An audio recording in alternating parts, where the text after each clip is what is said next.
but should we give it a couple minutes I or think maybe not? we should start just because we're already 5 minutes behind. Okay. George, he said he was going to be here, so hopefully he can join us soon. So my only issue is I don't have the pitch. I could go find it, but uh maybe I have it in my mind. So I'm Brian Murphy. I'm the acting chair for at least till somebody else joins, who's a chair. Starting this meeting, it's 9:06. I'm sorry, 7:06.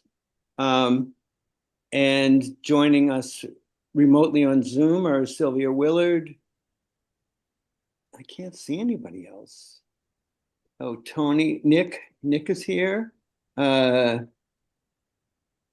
sorry, this is a little rough. Sylvia and Melissa. And Melissa. Hi, Melissa. And Sylvia. And Sylvia. You said that first. Oh, I'm Not sorry. Okay. Nate? Oh, And now Debbie. Nate is here as well, you said? Yes, Yeah. I'm here. Well, That's wasn't she a co-chair? Maybe she could run it better than I can. You're doing a great job. Thank you. So this meeting, I just don't have the script. I This have the meeting- script in front of me if you want me to read like the remote part. Thank you. That'd be great because Yeah. I don't know if I have it all in my brain. Yeah, so for this meeting, the Conservation Commission is convening in person. Oh, sorry, no, it's convening by Zoom web conference as posted on the town's website, identifying how how the public may join. Please note that this meeting is being recorded. Accordingly, please be aware that other participants may be able to hear you and anything that you broadcast may be captured by the recording. All participants should keep their phones or microphones muted unless recognized by the chair. Each vote taken in this meeting will be conducted by a roll call vote. What she said. Yes. And I'll hand it back to you. So I don't have the printout in front of me. Just one second. I'm sorry, I didn't know I was going to share this. I have to go grab a piece of paper off the printer. I'll be right back.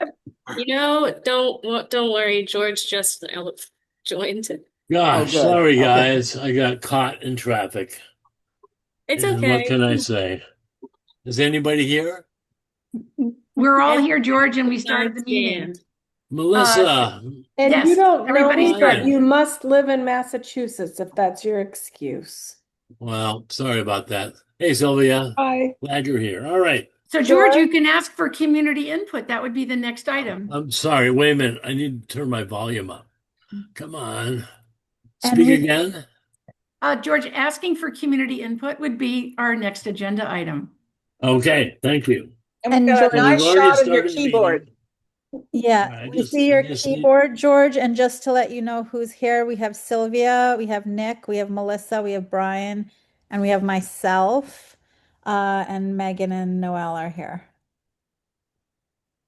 Of course, they're always here. Yes. So no Nick and no. No, no, no, Uh, Nick is oh. here. The Oh, only Nick. yeah. So it's only Dan who didn't make it. Yeah. Great. Thank you very much. So does somebody formally start off the meeting? Yes, Yes, Brian did. opened it. Oh, Brian, thank you very much. I apologize. It was not a good day. All right. Looking at the agenda. Megan, thank you for getting the red lines out. You're welcome. So did we open the meeting at 7? Yes. We George, did, George, and I think we're on the asking for community input item. Wow. I'm sorry, my volume is so low. I don't know what my problem Your is here. computer, I don't know if this has anything to do with it. Your camera's faced towards your keyboard right now. Let's see. Video. Well, I turned it off. Never mind. It's like it's Yes, I anchored. know. Let's try that. That won't impact the audio though. I don't think anyway. Look, it's really me. Can you hear us any better? All right. So I'm sorry. At 7:10, we can open up for community input, correct? And do we Yes. have any people that would like to speak at this point?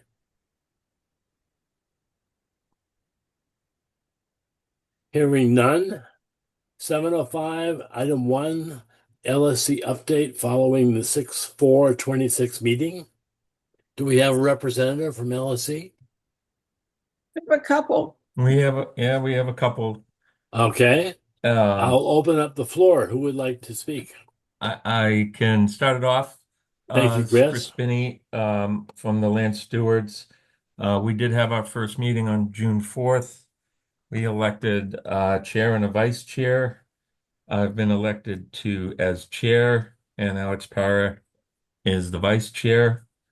Had some highlights from the meeting. Just real quick. We're going to get a table at Old Home Day for a bit of a recruitment effort for, the 3 levels of land stewards that we have in the charter. We're down 3, so hopefully we can get some new members, full-time voting members. We have openings for associate members, and then sort of an unlimited number of friends friends of the LSC that we can recruit. So that was agreed to, and we're going to have a table there if anybody wants to stop by and see us. We set up a little meeting schedule. Next one is on June 22nd, and we'll have to wait for the minutes to see all the other ones. I don't have them in front of me. And launched a couple of programs. One is sort of a calendar that Alex Para has agreed to put together. We have a lot of tasks that we have to do through the year, and having this calendar and sort of marching backwards on the calendar and knowing when we have to launch certain tasks, for instance, getting agricultural licenses ready, and backing away from that and making sure that things are done on time, because some of these things are very seasonal. They're not done on time. Things are late. The fields get plowed late, and so we're looking to have a schedule of tasks for the stewards, and we're looking at the Woodward plan and the recent engineering drawing that we got back from the field, and just opening some discussions about, with either Stamsky and or town council about, what are the understanding what the different easements are over there and how they fit into the plan that we're looking at. So it's not completely clear from the plan. So there's a lot of questions there. We did conduct a site visit since our first meeting, so technically it wasn't a quorum meeting, but we did conduct a site visit to Fox Hill in preparation for the June 24th discussion of the management plan at Fox Hill. And I think Alex is Stuart Para has helped Megan, I think, with a number of site visits with contractors since then. And most of the rest of the meeting was really going over some of the things that the CONSCOM has done, while we were away, if you will. So we got updated on all those activities. And I'll just ask Alex if I missed anything that you wanted to add, Alex. Not anything from the meeting. As Chris mentioned, Megan and I took potential contractors to a few site visits. And I wanted to mention, I took a potential mower to Benfield, and just for our entertainment, we walked out onto the viewing platform. There's a considerable amount of sway in the platform, and the back of one of the seats is loose, so that if you sit down and lean back, you might find yourself in the water. So with that, I don't know who to ask for permission, but I'd like to go to DPW to get a couple of sawhorses and put them across entrance while the viewing platform gets evaluated. Makes sense to me.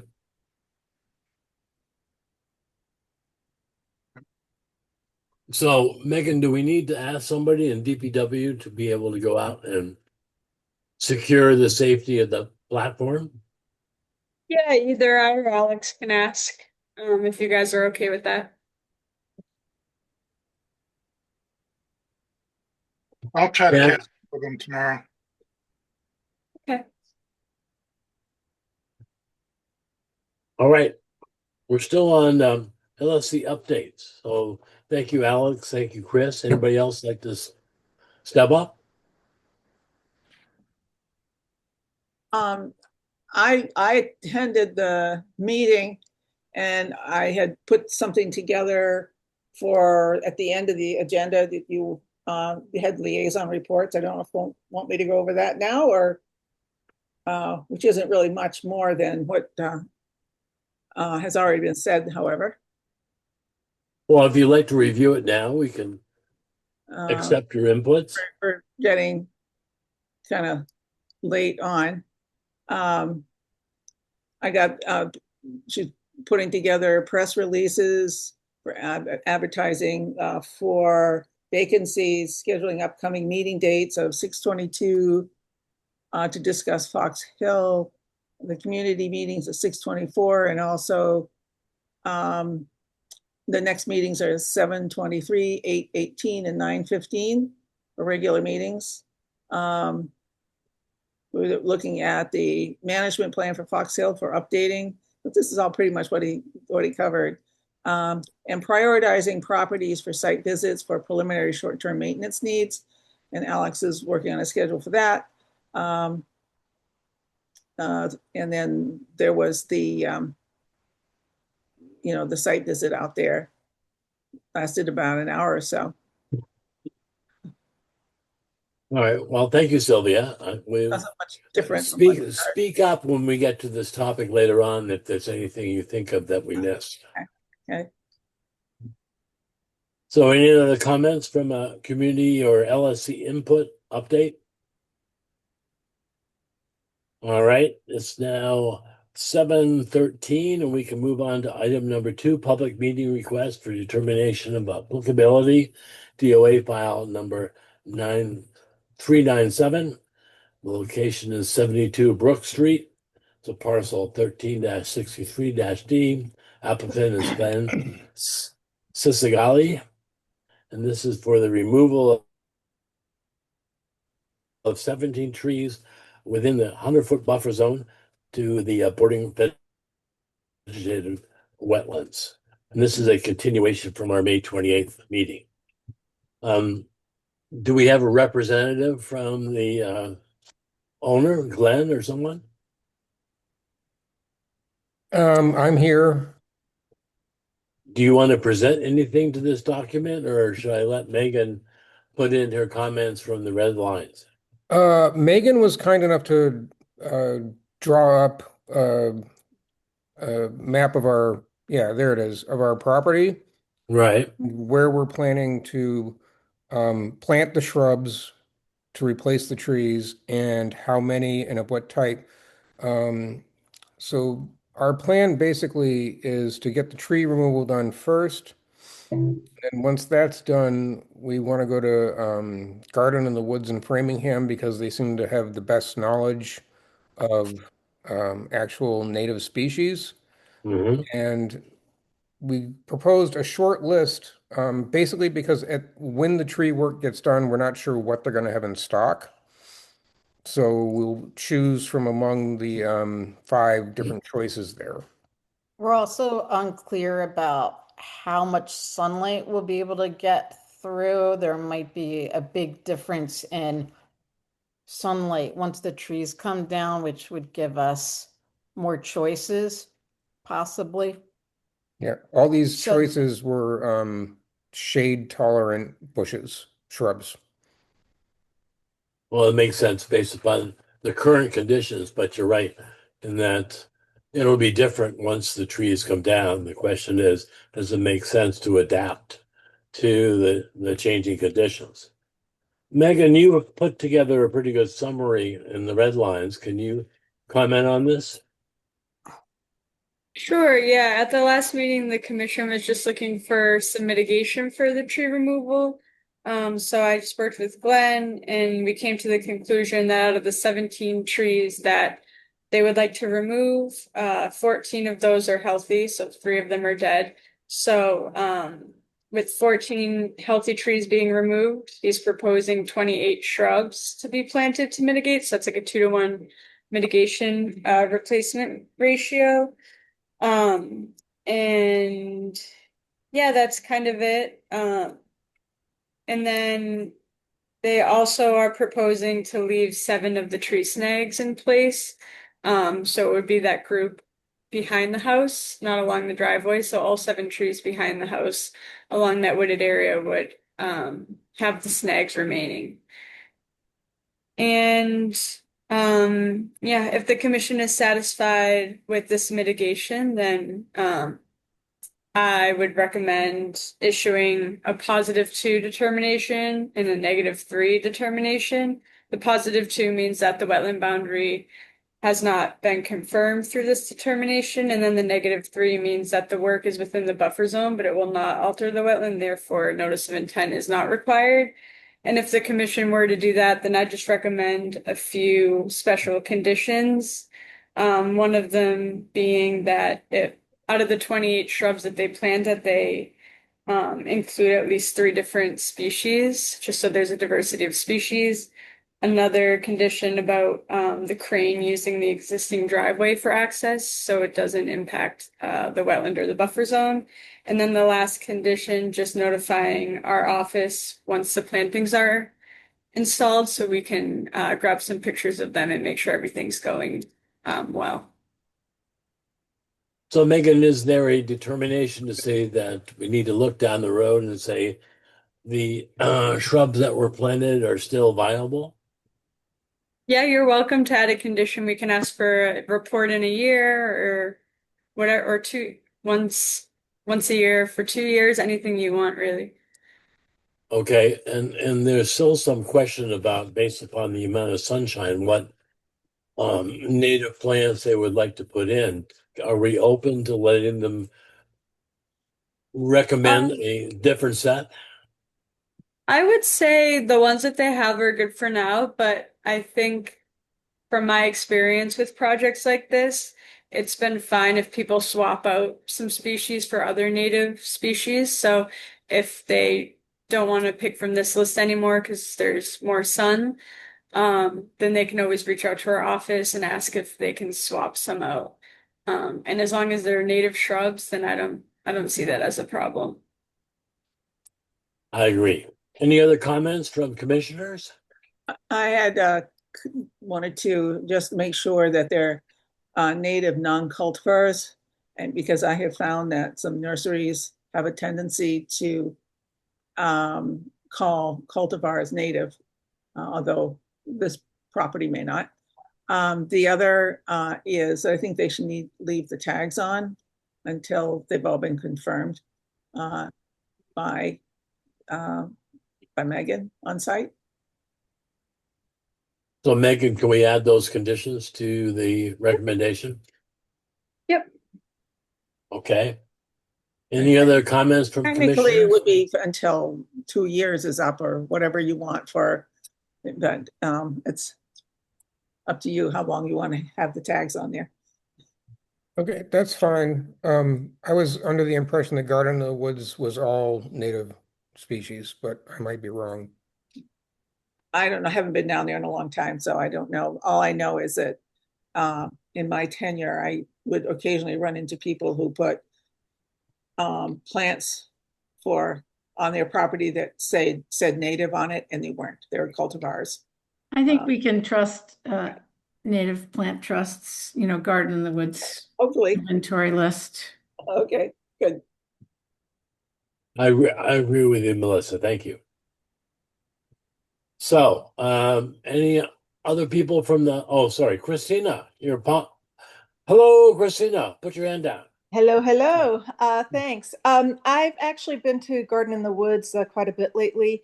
Unfortunately, they seem to be bringing in more and more cultivars. And some of the native species are not necessarily native to Eastern Massachusetts. And so just to help avoid any issues later on, it's just good to check, even though it's at Garden in the Woods. And Go Botany is a great way to do that on site, just to make sure. Thanks. So if they keep the labels on the plants, does that give us enough information to say that's a proper plant? The labels, no, you either have to ask the staff who works there or look it up on Go Botany, because the labels sometimes have names in quotation marks, which indicate cultivars, but sometimes they don't, and they're still not native to Eastern Massachusetts. Okay. So it's unfortunately not that simple. Actually, I would just like to say that I don't believe they sell cultivars. There may be some nativars that they sell, which might also be demonstrably naturally occurring, or how should we say, native cultivars of some of the species, but they really do specialize in ecotypes. They do, but they have this year I noticed an increase of the cutesy names, Pink Lady or Blushing whatever, and in the quotation marks, which is an indication of an actual cultivar, not a nativar. Well, there's no, cultivar nativars of a can native. definitely have little names like that. That's not necessarily an indicator that it's not naturally occurring. So what I'd love to have, Christina, it would be great if you could send us some evidence of anything that Native Plant Trust, or rather Garden in the Woods, is dealing these days that you really believe is not a defensible Eastern Massachusetts species. That'd be really helpful. Thank you. I can do that next time I'm there. Yeah. Okay. No problem. Thanks. And just so you know, when we visited Garden in the Woods, the staff member who helped us was really helpful, and she went strictly by the Latin names. She did not go by Sweet Pepper Bush or Maple Leaf Viburnum. She used the full Latin name, and she was thoroughly familiar with what the names were. Yeah, so I think if I just worked with the homeowners on making sure that they get native species, then that'll be fine. So if they send me what they're going to get at Garden in the Woods before, I can double check it and make sure that it's all native, and then they can go ahead with the purchase. And yeah, okay, that's fine. I think that's a good idea. I like that. Thank you, Megan. I agree. Christina, you had another comment? No, I saw- thanks. That was it. I was just agreeing Latin names help. Thanks. Okay, all right. So, can I get a proposal here to issue a +2 wetland boundary and a -3 within the buffer zone to continue this assessment? And the conditions? Or that would be later. Well, So moved. Second. it's Brian and Sylvia. We'll take a roll call vote. Geez, now I have to figure out who's here. So Brian. Aye. Can you pull Sylvia. that screen? Because we're still looking at the shrubs. I can't see oh, them. so sorry. Thanks. Okay, Brian said aye. Melissa? Hi. Yeah. Oh, I'm blanking. Is Nick here? He is. Nick. Yes. Aye. Where's my material there? Sorry. I'm really disorganized. I apologize. So Sylvia, Melissa, Brian, Nick's here. Navneet? Aye. And the chair votes aye. The motion passes. Thank you. So George, when I opened the session before you were here, I didn't do a roll call vote of who was present. So you probably need to do that. I know it's late, but I don't think we have in the record of who was present for the start. Well, I think we just established that by having a roll call vote, and everybody That's fine with me. So We also have the I'm- Zoom, which shows who is present. Yeah, Brian, I had never done that before, so that's why I'm hesitant. All right, moving on to item number 3. Thank So you. this is, yeah, thank you. Thanks, We look Glenn. I'll forward to reach seeing out. your plan, Glenn. So a public meeting request for determination of applicability, DOA number 398. This is for Two Rod Road Trail, parcel 2-10-X, Carlisle Trails Committee. Construction of a 50-foot by 5-foot boardwalk and a 40 by 5-foot boardwalk within the 100-foot buffer zone to bordering vegetated wetlands and inland bank. Let's see, do we have someone from the applicant? Alan Anchors from the Trails Committee. We also have Warren, who's muted, and Steve Tobin's here too. But Okay. Do you I want can talk to you if you have any questions. Sylvia? I am listed as an abutter, so I need to recuse myself from this. Sorry. Yeah, yes, you mentioned that in your email. Thank you. So, Alan, do you want to continue, or do we let Alan talk? Sure, Warren? I can describe briefly the project. I know we sent in the usual kind of lengthy narrative that describes it that I'm sure you've read by now. So Two Rod Road's a trail that goes from Malcolm Meadows, goes to the town line and on into Concord, into Estabrook Woods. And we kind of identified that as a trail in need of a lot of improvement work. But we started a couple of years ago. It's a multi-phase, multi-year project. We did some trail hardening work, what we call turnpike, adding gravel to it for the last couple in fall last year and the year before. And the next section that we're looking at is an area that, talking with Dan Wells, he thought that a gravel fill was not appropriate in this location. We're kind of crossing, it's an area where there's a piece of wetlands at both sides of the trail. It's a 350-year-old road, so you can't really call that part of a wetland, but it's an area that gets very, very wet. And when I was out there with Dan, there was standing water. So because we can't fill this area, we're proposing to use our standard boardwalks that we've used all over town. We're going to make these ones 5 feet wide rather than the usual 4, at the request of the local horse equestrian community. They like us to make the boardwalks a little wider because horses have trouble navigating 4-foot wide boardwalks. So we've got plenty of room to do that here. The 150-foot boardwalk is across, say, a very wet area with a wetland on both sides. The second one, the 40-foot boardwalk, Dan suggested was not jurisdictional. It's just a kind of a wet area. But we're going to use that same type of construction. So it's essentially what we've used several places around town. I don't know, Megan, do you have anything you'd like to add to that? Or anybody have any questions? I think that's summarizes it. Well, Megan has a piece of what you expect to use to support the trail. And I went and checked it out at Town Hall, and it looks pretty stable to me, and it makes sense. So that was one of the things that we're considering. We still haven't totally decided this is the way to go, but in the past, we've built our boardwalks using pressure-treated lumber, and we're going to do the same thing here. But the support on the ground, we've typically used concrete parking lot bumpers, 6 feet long, precast concrete.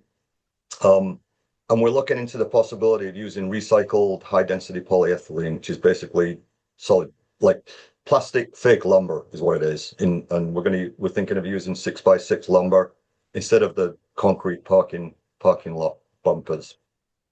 Main advantage of doing that to us is that the plastic lumber weighs something like 80 pounds, and the precast concrete parking bumpers are like 270 pounds. So it's pretty difficult to get those down the trail and into place. So we'd like to look at an alternative solution. We're still not sure it's the right answer from our point of view, but we wanted to make sure that none of you guys had any objections to us using that. So Megan, I'll let you jump in here. Sorry if I jumped in front of you. You didn't jump in front of me. Yeah, I don't have very many comments. I feel like this is kind of a straightforward project. I went out with Alan and Steve, and they took me to the two areas. Yeah, just I guess I would note that none of the work is in the actual wetland resource area, just the buffer zone. And like Ellen mentioned, it's an old road, so it's kind of already a disturbed area without vegetation and kind of trampled through. So I actually think putting the boardwalk there will probably improve the area a bit. So I kind of have the same story for this item, the same recommendation of issuing a positive 2A and -3, that no notice of intent is needed because the wetland resource area won't be altered. Thank you. Any other comments from commissioners? Anyone in the public that'd like to raise a comment? Then kind of get a motion to recommend what Megan did, a positive 2A and a -3. So moved. Brian? Can I get a second, please? Second. Melissa, Second. thank you. And we'll take a roll call vote. Melissa, Aye. Sylvia, Oh, Sylvia's, Recuse. thank you. oh, that's right. I'm sorry. You're right. She's recused. Sorry. Navneet, Aye. Nick, Aye. Brian, Aye. and the chair votes aye. The motion passes. Thank you all. Yeah, thanks everybody. And look out for the notice asking for help in the mosquito towards the end of the month. Thank you. Thanks, Ellen. All right, item number 4, public hearing, notice of intent, DEP file 125-1212. This is for 253 Noel Farm Road, parcel 1-61-20K. Applicant is Edward Theones, and the project is for construction of an addition to an existing single-family home, construction of a retaining wall, driveway location, mitigation planting within the 100-foot buffer zone, to the boarding BVW.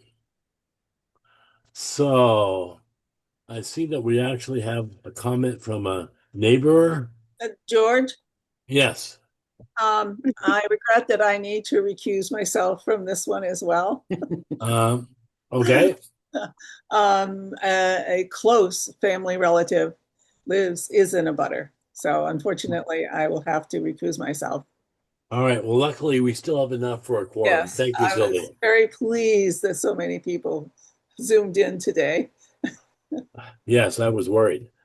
This is, I'm being very cautious here, so I just don't want anything to happen. So Got it. I know So he's do we have not a one of my representative? kids, so. Thank you, Sylvia. Do we have a representative from the applicant? Yes, we do.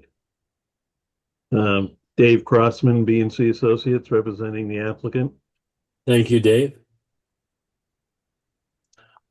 You want to make an assessment of what was done and the rationale behind it? Well, I don't know if Megan's going to put the plan on the screen or you want me to share that, but Put it up Either right way. now. One second. I have it. Okay.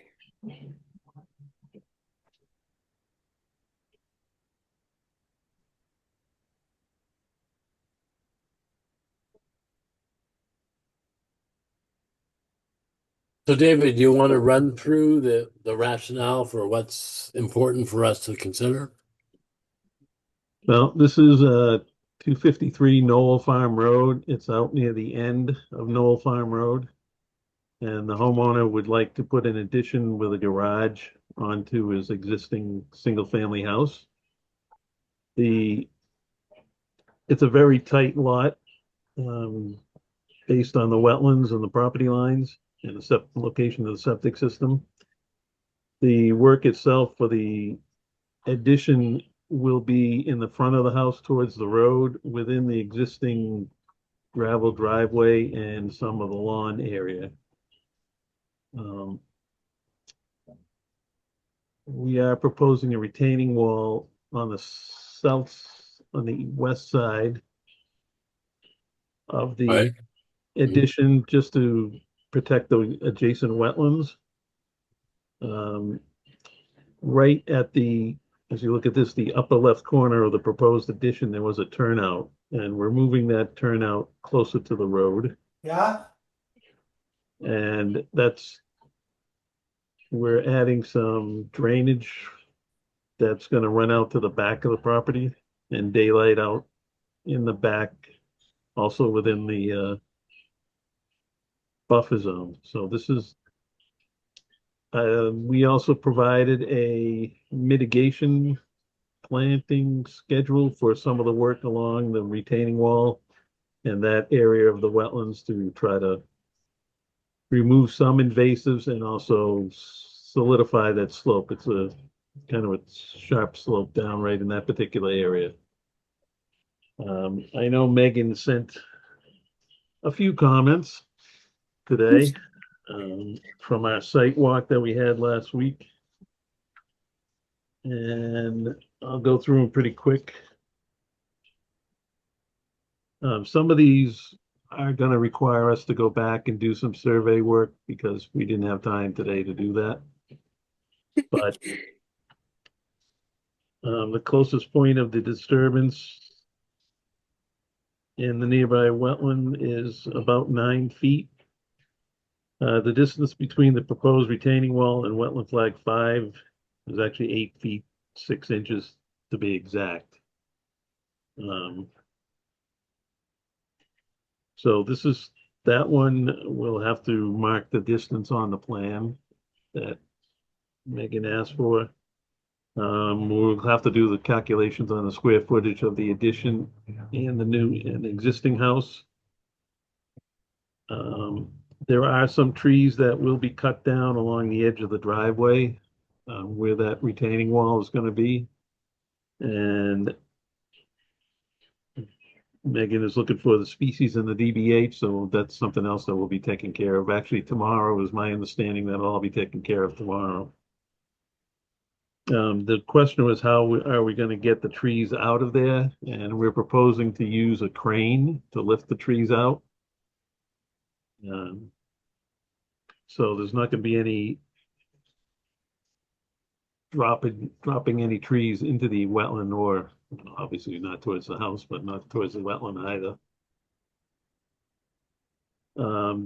There was a big tree that split and fell down in the backyard near the end of that drainage outlet that we looked at with Megan, and she just wants to see that located on the plan. We are proposing to remove that, what's left of the tree.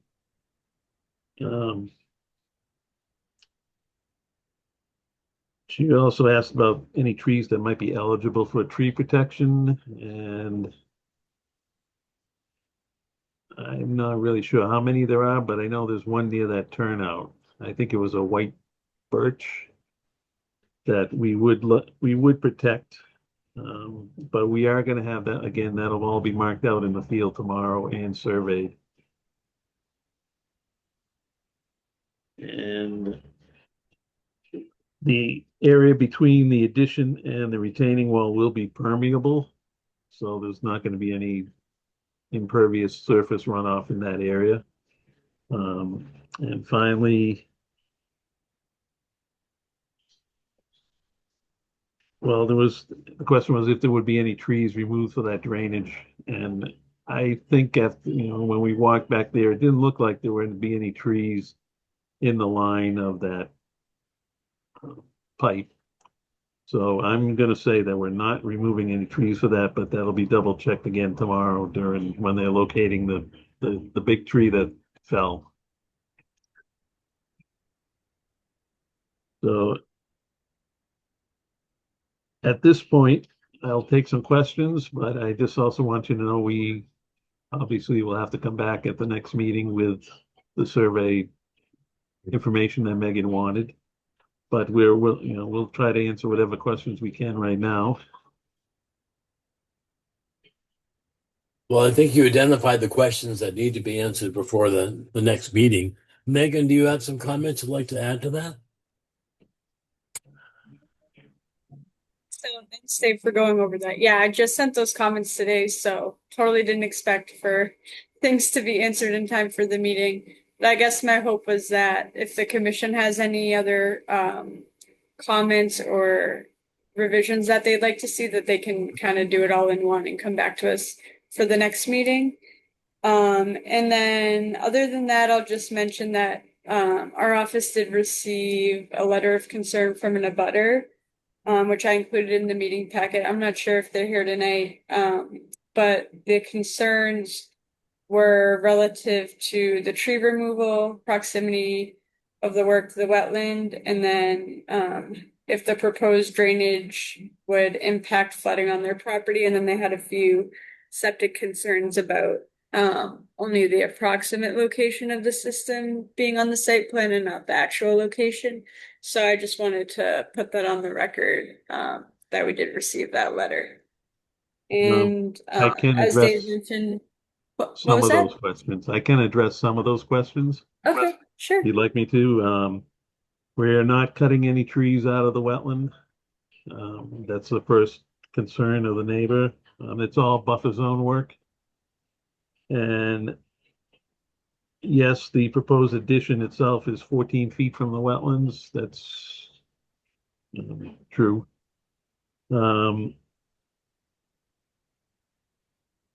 As far as the construction of the retaining wall in proximity to the wetlands, because that's very close, the construction equipment will sit on the driveway and just reach down to the elevation of the bottom of the wall and pull forward towards the driveway so that we're not pushing any dirt or anything into the adjacent wetland or past beyond the limit of work.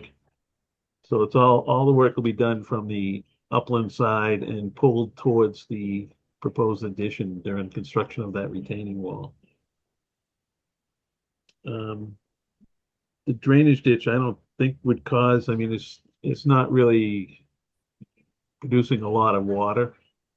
And the water in that area will sheet flow towards the wetlands right behind the house based on topography. It won't take a left turn and hook into the neighbor's yard. It should just sheet flow right into, follow the topography and flow right in, eventually reach the wetlands. I can't address the additional bathroom. I don't think that's really a conservation issue. And as far as the leaching field goes, the leaching field that's on the plan is based on an as-built by a previous engineer when they completed the septic system. So Stamsky McNary, because they didn't do the actual as-built, they can't really claim for 100% certainty that it's exactly right there. But we believe it is the exact location because of the as-built plans that we have. And I think that's all of them. 6, 1, 2, 3, 4, yep, 6. Yes, correct. Can I ask one more question, Dave, if I may? I'm curious, do you know the distance of the existing driveway to the wetland or the existing structure? I'm only asking because I know that the commission in the past year or so has been trying to kind of push forward a wetland bylaw revision that would include a no disturbance zone. But understanding that some properties as built today are already within that no disturbance zone. So sometimes it can't always accommodate the no disturbance zone. But I'm just curious if maybe we could get how many feet the existing structure or driveway are to the wetlands so we can understand what the impacts already are currently and if we're encroaching a lot more on the wetland or it's relatively the same. All right. I'll have that put on the plan as well. Okay. Because the existing house is further from the wetland. Mm-hmm. but because of the septic system, the only place that we could go to get further away would be in the backyard. And the driveway would have to come around on the wetland side, and that would just create so much more disturbance coming around that side for the wetlands. So we've tried to keep it all within area that is already disturbed. So there's well, you saw the front of the house, you parked down near the house or in front of the house there when we were out there. So that they're pretty much utilizing the area that is currently disturbed for the most part. I won't say we're not disturbing any new areas, but we try to limit the amount of new disturbance and keep it as far as we could from the edge of the wetland with the retaining wall to stabilize the whole site. Right now, there's nothing on that side slope. So whatever rain or runoff we get from the driveway, it just shoots right down the slope. And I didn't really see any siltation, but who knows what'll happen 10 years from now. So we will have a little lip on that retaining wall to keep the water from rocketing, so to speak, into the wetland. But we are trying to protect the wetlands on that side as much as possible.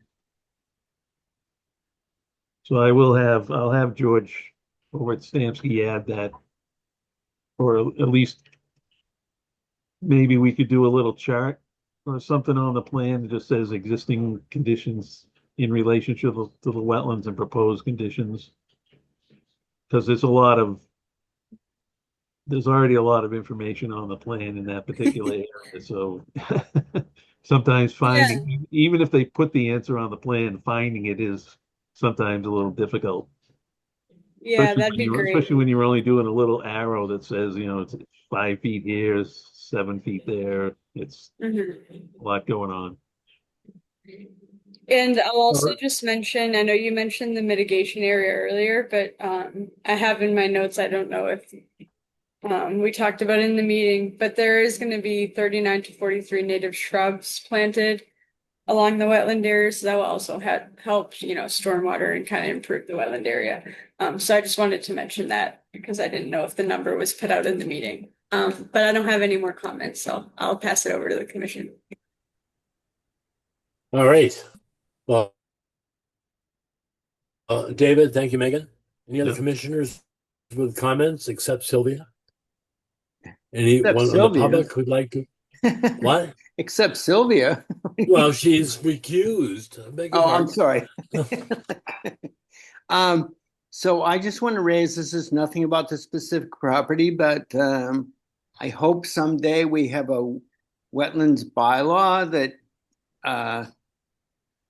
doesn't allow things like this, that there should be, as I told you guys, I came from Cohasset, and we had a 25-foot absolutely no build rule, which is not the case here. And this is a tight lot, so I don't think it really applies. But I hope someday in the future we have a bylaw that prevents things like this from happening, because it's very close to the wetland, and I just object to that. I'm not going to object to this project, but because we have no bylaw, but it's just not the best thing for our environment.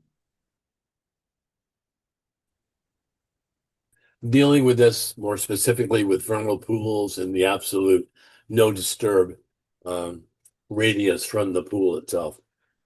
All right, any other comments from, Caitlin? Yes, hi, thank you. This is my first meeting, so thank you for having me. And Mr. Shepherd, I appreciate you as chair running this. And Well, you'll learn otherwise eventually. Keep going. Okay, all right. Well, you can school me. And Miss Sullivan, I'm very impressed by you too. I had more of a procedural question, just because obviously from my accent, I'm not from around here. And so we only moved here 5+6 years ago. And it feels a little capricious how some of these meetings go. And so I was just trying to get a sense. I don't think it's what you're saying, Mr. Murphy, although I appreciate what you're saying. I do feel a little when I talk to some of our more elderly neighbors down the hill from us, not on the side of where this project is. So Mr. Grossman, I'm not talking about where you put the dirt that you're not putting wherever and you're putting it somewhere else. I'm not talking about that. I'm talking about other people. I'm just trying to understand, how are we being uniform in some of these decisions? Because I speak to, again, some of our elderly neighbors who sort of describe they can't cut down trees or they can't do what they want to because we need to be really careful about the wetlands. And I really subscribe to that. But then I see other projects that are proposed. So I was just looking for a little more continuity about how to think about this. And I guess just to go beyond the scope of this commission, I was really struck that one of the members was late because of traffic, and yet we've just approved adding 90 to 200 more people driving on these roads. So I'm just trying to understand. I love Carlisle. I love what we're doing. And I'm just trying to understand how we're kind of protecting that, yet balancing the needs of neighbors who should be able to do what they want to with their property. Well, Megan, I'm going to offer this up to you initially, and then we can get additional comments from the commissioners. Yeah, sure.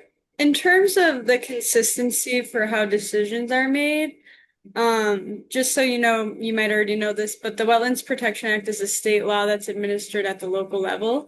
So in the Wetlands Protection Act, there's a lot of regulations. And so for work that's in a resource area, there's pretty strict regulations of what can and cannot happen. And that's what the commission adheres to.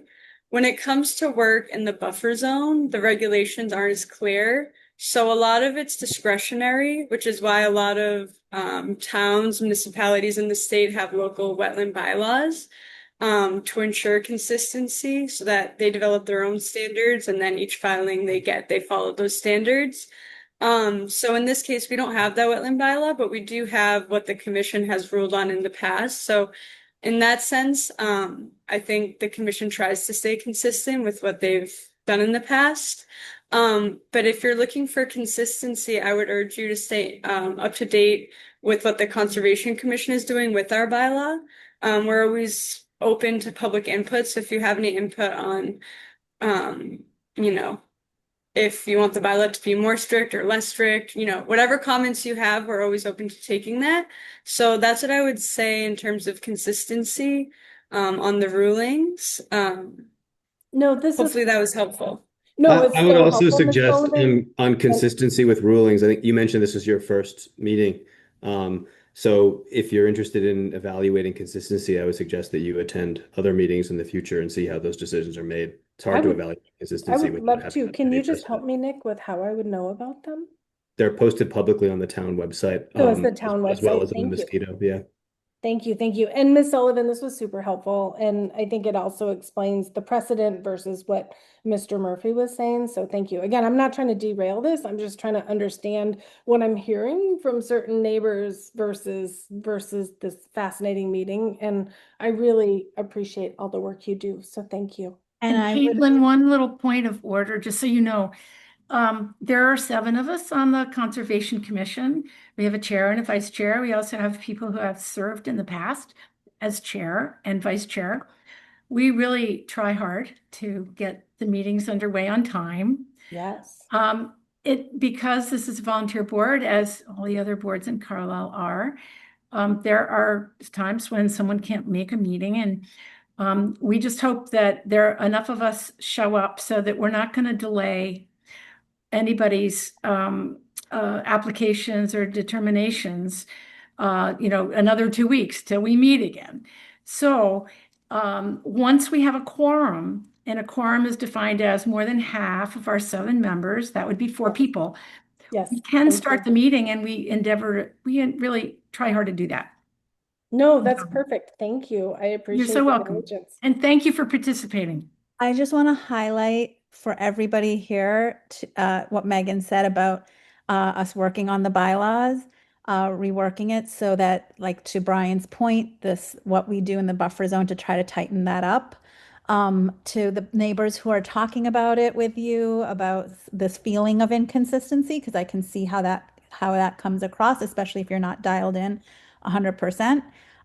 To engage in that conversation, because we will be editing that, we will be presenting it, and we want community engagement because ultimately this is what all of us are going to adhere to. So, those neighbors, those families, encourage them to engage. No, I will. It's hard when you're 90. Nick, I just add that the bylaw requires a town meeting vote, so this isn't something we're doing all by ourselves. No, of course. And I love what you all are doing. This is why I'm actually interested. And Nick, I'll follow up with you independently because there are a number of situations where I've reached out and I don't think anybody's been quite as open as you. So thank you. I will follow up with you and ask you for help with other things. Thanks. And it's not about this committee, but you seem to have a real tab on how to run things in Carlisle. So thank you. So anyway, we don't need to derail this. I'm not a Mr. foremost authority Shepherd. in that. I think really the right person to reach out to is always Megan. She's our conservation administrator. She's full-time. She is a full-time employee. Go for it. Agreed. Let me just add one comment. We are on a tightrope. We like to accommodate every landowner and what they would like to do. And we like to accommodate the state regulations. And we're trying to define our own regulations for the town so that everybody knows where we stand and what we can and what we cannot do. And it's not totally defined yet. So that's why we have public meetings, and you can make a case to say, well, it's 14 feet to the buffer zone between my building and the buffer zone itself. But here's why. And I've got this lot and I can't. Anyway, so there are extenuating circumstances that we as a commission need to take into account. No, fair. Thank you. And again, I think I started with this and I really mean it. I appreciate the commission for everything you're doing. Again, I'm not from here and I'm from somewhere that's much more conservationally challenged. And so I 1000% appreciate this. Thank you. Well, are you from here now?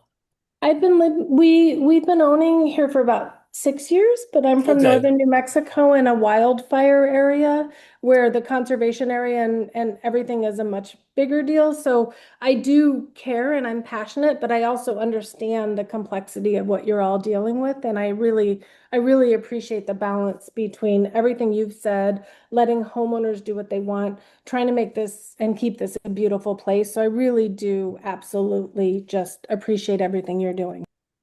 Well, we appreciate you taking an active participation and trying to help us, because that makes our life easier. All right, so can I get a motion to continue this public hearing, DEP 125-1212, to the 6/25 meeting? So moved. Seconded. Whatever. Yeah, everybody, okay. We'll take a roll call vote. Ryan. Aye. Navneet. Aye. Nick. Aye. Melissa. Aye. I'm sorry, Sylvia, I can't ask you. The chair votes aye. The motion passes. All right. Thank you. That was a very good discussion. I appreciate all the inputs. David, do you have a comment? Oh. No, I'm just thank you, and I'll see you next time. Sounds good. Moving on. It's 8:04, and we're at the 7:50 item number 5, public meeting request for full certificate of compliance, DEP file 125-1064. This is for Woodward Village, Kays Walk. Stan Singh at McNary has submitted material on behalf of the New Communities LLC. This is the construction of 18 dwelling units and associated appurtenances. And was continued from the May 28, 2026 meeting. So Megan, where do we stand right now? I guess. Yes. So I attended a site visit with the peer review, and actually Sylvia was also there. Sylvia, are you back? Yep. Okay, yeah, Sylvia's back. And we attended a site visit with the peer reviewer, so they're just getting together their findings and comments, and they'll be sending that. I think they said by Tuesday. So hopefully that will give the applicant enough time to respond to the comments in time for our June 25th meeting. So for tonight, I just recommend motion to continue this discussion to our next meeting. All right. Can I get such a motion? So moved. Brian, Seconded. neat. Thank you very much. I should have asked anybody, any other comments like to throw in here at this point? No. Good. All right, then we'll take a roll call vote. Navneet, Aye. Nick, Aye. Brian, Aye. Melissa, Aye. Sylvia. She can do this You're one, right? muted. Hey, Sylvia, speak up. Hey, I said aye. And the chair votes aye, the motion I was a little passes. sleepy, so sorry. It's all right. Hey, it's early tonight. We won't be up till midnight this time. I don't think. Stay tuned. Yeah, I see you, Brian. All right. 7:55. Well, we're only 11 minutes behind. Item 6, enforcement order, location 509 South Street, parcel 5-4-0. Applicant is Jesse and Matthew Pescatori. Project description is unpermitted filling of bordered vegetated wetlands and associated 100-foot buffer zone. Restoration plan has been submitted. So, Megan, you want to summarize where we think we are right now? Or not? You're muted. Sorry. Dave, are you here on behalf of that filing as well or no? Maybe he's gone. I don't see him. Okay, maybe he's gone. I see that the property owner is here, but I don't know if you have anything to say, but I can share the site plan in a moment. And then we can get back to Jesse. That'd be good. So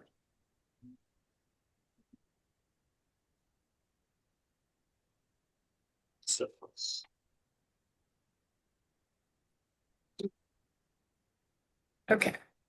1 second. Sorry, I had to plug my computer in real quick before it died. Okay. So here's the restoration plan. Zoom in a little bit. There was a protocol separately submitted that I can also pull up afterwards.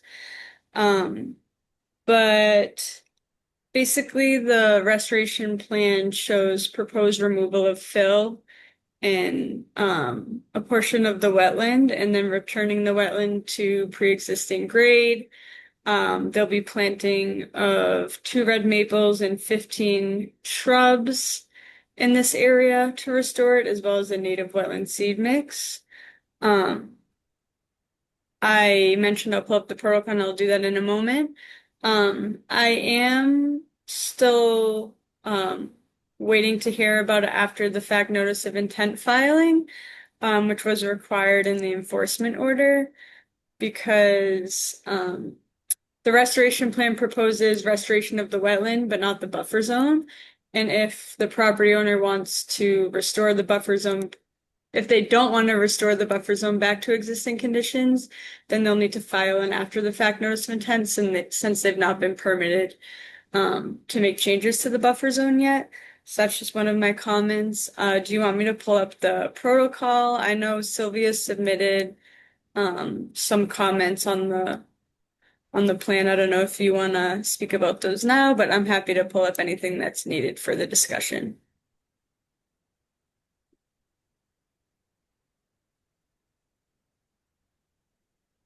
So, Sylvia, are you satisfied with where we are right now? I remember when this project was permitted. And I find the map or the plan somewhat wanting. And the location, for example, of the septic system isn't on here, and the driveway's not on here.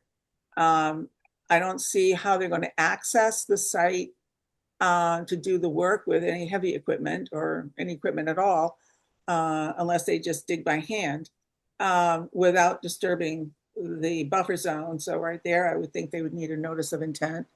The project description that was put together indicates that any soils removed, and there will need to be some because there's fill, needs to be placed out, stockpiled outside the buffer zone. I don't know how you're going to get the fill there. And one of the big places, one of the big open areas is also the septic system. And I don't think you want any equipment or stockpiling on the septic system. So, so there's some real complications in that. And I brought that out in the document that I edited that David sent. And as for the planting area, first of all, I didn't know how many trees were removed. And they're putting in 2 trees, but is that the number of trees that were removed? I don't think there were any trees removed. And Jessica, correct me, but I believe that part of the yard was somewhat of a pit with various metals and trash. So I think they just cleaned it out and filled it and graded it. I know I did see, I'm pretty sure I saw the sort of lead tree remover company sign in the front yard there for a while. I drove down South Street a lot. So I figured there was at least 1 tree that was removed. At any rate, the screen is, I can't move the screen to get it done. Oh, here it is. So do you want me to go through the changes I suggested in the restoration? In section B, it said that all relevant regulations of the Department of Environmental Protection, they have to do the work consistent with the other regulations of the Department of Environmental Protection, and I added in the town of Carlisle. Let's see. Any fill not being utilized must be stockpiled outside the resource area and the buffer zone or removed from the site. Precautions shall be taken as necessary to prevent erosion of the stockpile material.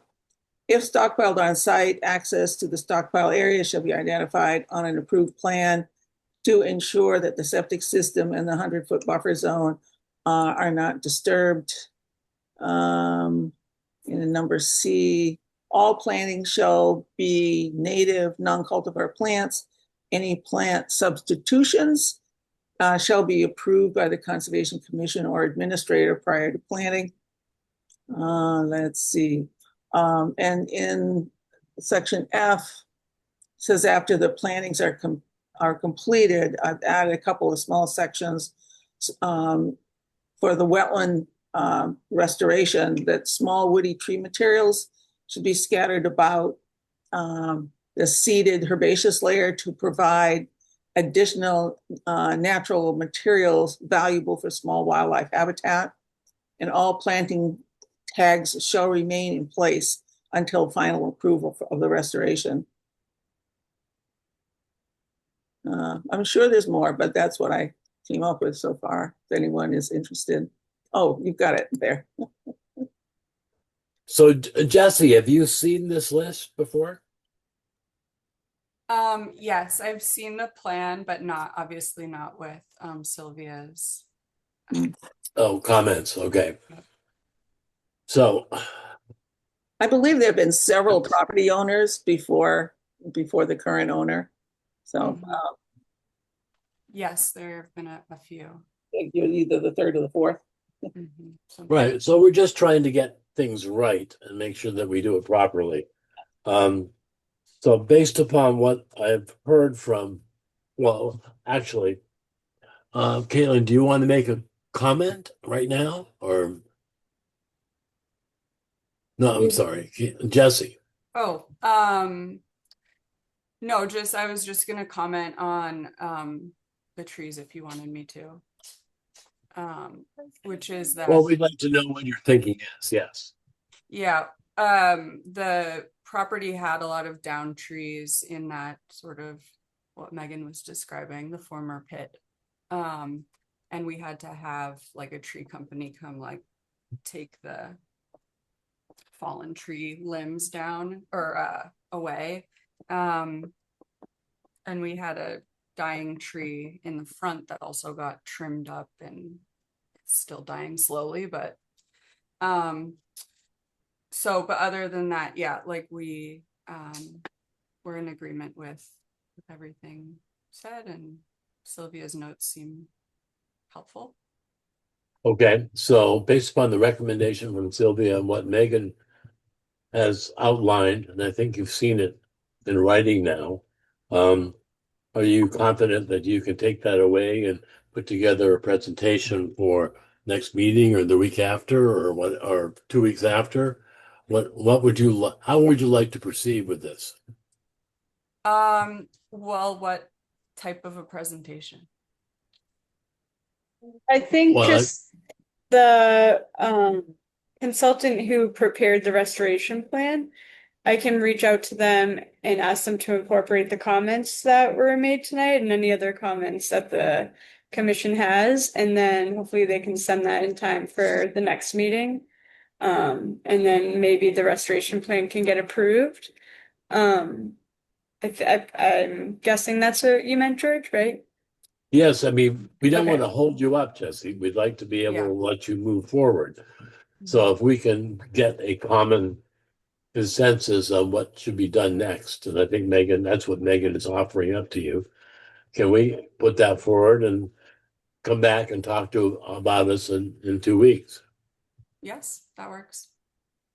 Well, what about the notice of intent? Yeah, I was Oh, gonna say that. Yes, that's it's in process. I know it's like a pretty takes multiple things until it's right, like 7 paper copies or something. So It only has to be 2, but yes. Okay. But sorry, I have to update that form. oh, okay, okay. Whew. Anyway, they can see you, Arthur. Hello. You're on television now. Who is that? This is Arthur. What's your name? Come on. Must be past your bedtime. Okay.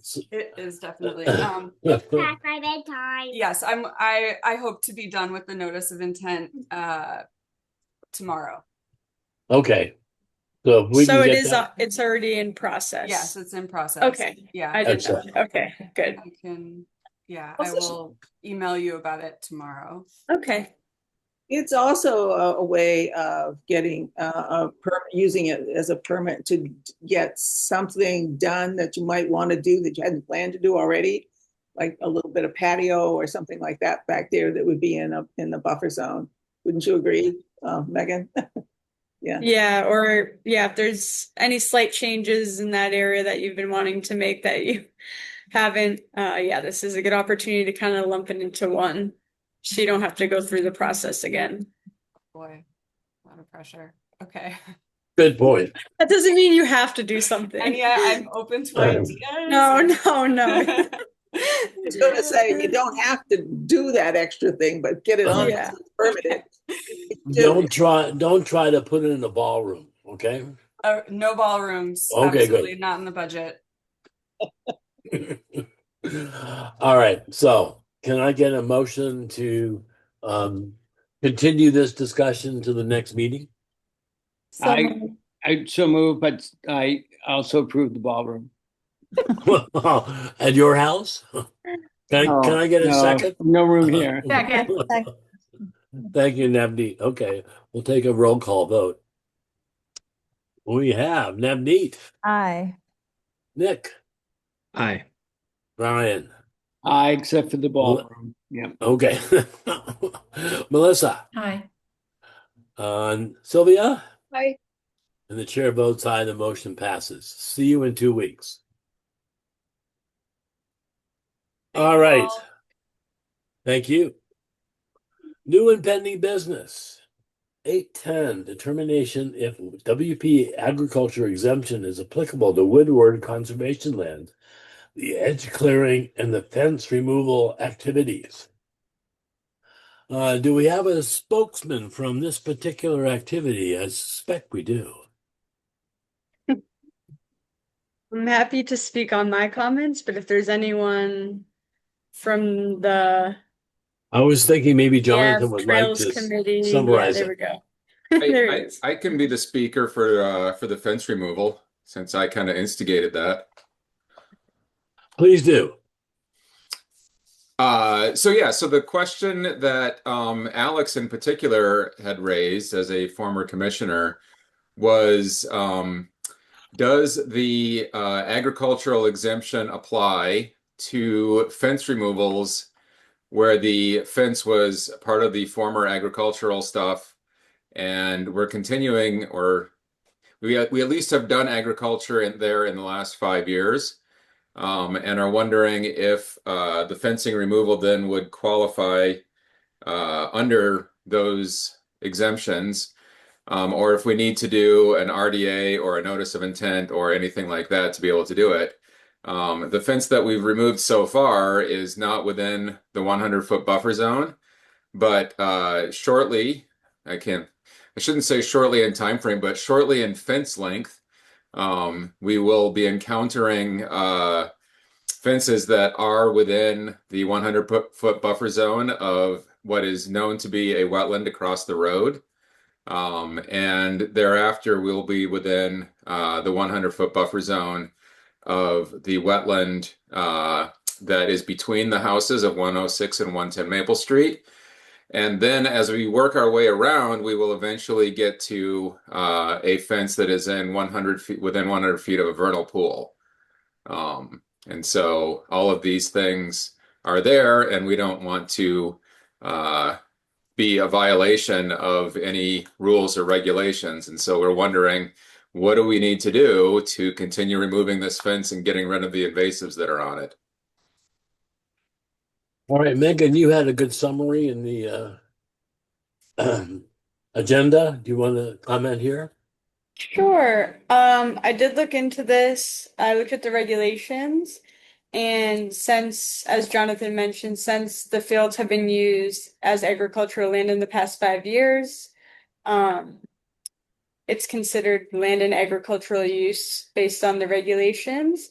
And then there's a list of normal maintenance activities on land and agricultural use that are exempt activities from the Act. And they include management of existing fields and maintenance of fences and things like that. So I believe that this work is exempt, but obviously not comfortable making that decision on my own because that's up to the commission. So put it on the agenda so that the commission could make that determination tonight. I should add one thing before we go too far, is the purpose of removing the fence was to be able to get at the invasives that are surrounding the field, and be able to remove those as well. I don't know if you need to separate it into two questions as to whether we can do the fence removal and the invasive removal, or if it's all one question. Could that fit into the edge clearing category since it's encroaching vegetation that would eventually encroach on the field? It's not like you're cutting trees to expand the field, you're just managing what's already there. Yes, and well, the question is exactly what does it mean to be already there? Because some of these trees have been growing for a number of years. When the fence got put in, they began growing between the former edge of the field and what was now the fence.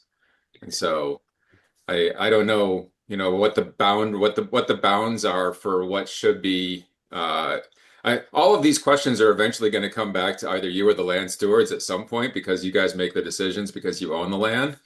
The question is, what regulatory stuff do we need to do for permission, I guess, if that makes sense. I am comfortable with this being considered maintenance and just the list of activities that are covered by that, even if they don't perfectly capture this. I think there's several of those that are suitably in line with what's being proposed here to say that it's covered by this. So you're saying fence removal and Invasive. clearing of invasive planting makes sense to do under this condition. I think management of existing fields is all of that. I agree with you, Nick. I do And too. I take Jonathan's point about some of these trees have been growing for a while, but that doesn't make it not maintenance, in my view. More that's evidence of maintenance not having occurred as much as it should have, perhaps. But it doesn't really matter. I'm comfortable that this is covered. Any other comments from commissioners? I agree. I agree. Any other comments from the public?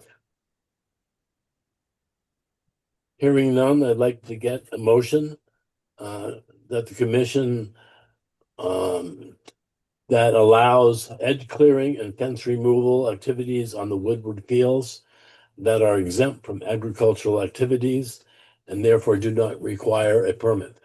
So moved. Second. All right. Second.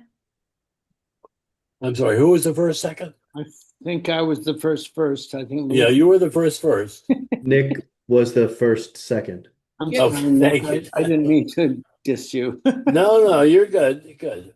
Excuse me. I think you said it was exempt from agricultural activities. I think you want to say Exempt exempt because from regulations Yes, I'm sorry. You are right.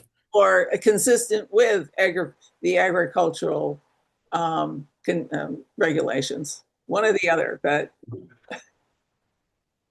anyway.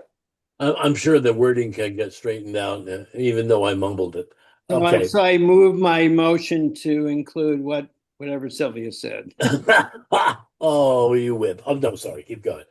All right. We'll take a Oh, now you need vote, another please. second. Sorry. Second. We're good. Now I'm second. I got Brian and Navneet and Nick, both. So we'll take a roll call vote, please. Navneet, Aye. Nick, Aye. Brian, Aye. Melissa, Aye, and thank you for doing this. Yeah. Sylvia, Aye. and the chair votes aye. The motion passes. And I hope you took lots of pictures with the first part that you did. I would love to see how you did it. I'm not sure if we did. We were all busy working, and I don't think anybody was using a camera. So. Oh my goodness. So, Jonathan, two questions. One, how would I know when you were going to go out and do this clearing? Because I would like to go help. So I mentioned that to Steve Tobin. And so I believe next time he or I or Chris Spinney decide to send out a notice saying we're going to meet and do this, then you'll be added to that list. In fact, I think you requested that all the commissioners and land stewards be added. So I think we'll just add you all to the list. And anyone who wants to play in the poison ivy is welcome to come and join us. Thank you, because we weren't notified. Yeah, so Steve had a short list of 12 people that had previously asked to be notified, and that's who was being notified. So now we'll notify all of you. Let's expand. I'm already getting itchy thinking about the poison ivy, but go ahead. Yes, I did in fact catch poison ivy the last time I was there. It is slowly fading. So time for. Well, I'm getting ticks every time I go out in the garden. Permethrin. Actually, a friend of mine gave me a new tool called it the tick removal tool. Anyway, by the way, while we're on it, Saturday the 13th from 9 to 12, there's a water chestnut pole on the river over there on the Bedford side. So hopefully other people will join up. Yes, we have. So Sylvia has already signed up. Thank you, Sylvia. And we're going to have a great time. I have at least 27 people signed up for the first event in the morning, 17 signed up for the second one in the afternoon, and another 10 for the one on Sunday. So Excellent. If you guys come, we'll bring more boats and we'll have plenty. Well, I was hoping to sign up for the morning. I didn't realize there were other opportunities. Oh, the one in the afternoon is a private event for my wife's workplace. And then the one on Sunday is a kid event. I'll be there in the morning on Saturday. Great. Okay. I have Please my do last sign up jacket. because that helps us with handling all the waivers. There's a whole lot of agreement that you're not going to sue anybody if you die. Okay. Well, maybe I will. No, never mind. Okay, moving on. Signed up for shore duty that will help with that. And by the way, I am cleared for canoeing, but I won't do it. All right. It's well past 8:20. It's 8:30, but we're doing well. Discussing Reno Pond water level. So, Jonathan, looks like you have some inputs on this particular item. Yeah, so I am also the instigator of this item on your agenda. So sorry for continuing your night. As you guys probably read in my annual report on water chestnut removal from Greeno Pond, the lowest pond right in front of the dam was very low last year. So low that we had a very difficult time removing the water chestnut because it's very hard to paddle a canoe through a mud flat. It's perfectly fine to paddle canoes around in the stream. So this, you can tell clearly where the stream bed that was there before the dam is because you can paddle down it. However, the water chestnut grows just fine in the mud flats, but we can't physically get to it without an extreme amount of labor, and we're always worried we're going to get stuck. So short of a Louisiana swamp boat, we're not quite sure how to get into this stuff to get it. We can't really use kayaks and canoes to get there. And so when I looked at the water level recently, it is even lower than last year, meaning that I'm not even going to attempt to go out there unless the water level goes up. And the problem that we face with that is the consequence is the water chestnut can expand at a rate of 100 times per year. If I go out there this year, I think I would fill one of those 4x4 cubes that the Boy Scouts made for me. If we let it go, next year I would have to fill 100 of them. And so I'm concerned that that means that it's going to be beyond the scope of what volunteers can do. And you guys may eventually decide that the only path forward is to pour herbicides on it. And I would prefer not to end up in that situation. But if we can't get out to it this year, then we might be stuck with that as the ultimate consequence in a few years. So what I'm proposing is that you let me go in to the existing dam and add some boards to raise the level of the water up for the summer so that there's a deep enough water in the pond so that we can actually kayak around and canoe around in there and get to this water chestnut. Part of the problem is the dam is even lower than it's expected to be. The boards that are in the dam are leaking so badly that most of the water goes past them, and the boards are actually high and dry above the water. And so part of the issue that we need to deal with is just doing what the beavers do and basically chinking up those holes in the board or in the edge around the board. So that'll get part of it, but we also need to raise a couple of boards, much like Chris Spinney does on the Cranberry Bog, just raise some boards in there to be able to let the water come up a little bit. And then in the unlikely event that we actually get rain this summer, the water level should be capable of going up all on its own. But this is not something that I take lightly, right? The level of a pond is an important thing to consider. And we are down about 18 inches from what it historically has been as a result of the changes in the dam and the current drought that we're going through and the problems with the boards leaking too much. So that's basically what I'd like to do is I'd like to be able to raise the water level so that we can canoe around in there and get the water chestnut out. Is any water going through the beaver tubes? That's where all the water is going through is through those beaver tubes, through the beaver deceiver. So it's going through the tubes, and then the thing that's supposed to set the height of the water is immediately after that. And that is where the water is escaping beyond it. So the water is coming through the tubes. The beavers have made an excellent dam there. And if we didn't have the beaver deceiver in place, the water level would be about 2 feet higher. And so back closer to its historic level. In fact, it might even exceed its historic level with the beauty of the dam that they have created. But since we have the beaver deceivers there, it's going past their dam. So how are you thinking of keeping the water from going through the tubes? Oh no, the water can go through the tubes. It just needs to be stopped after that at the actual sluice way, right? The way you normally would block the water or set the level of the dam.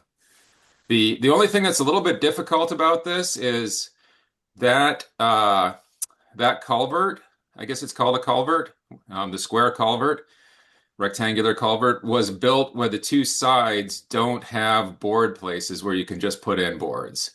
So I will need to engineer some system that I can use to place boards there and keep them from just floating away.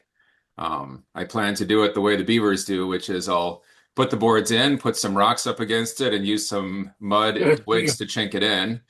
And so I think I will follow the guideline of nature's engineers and see if that'll work. You must be part beaver.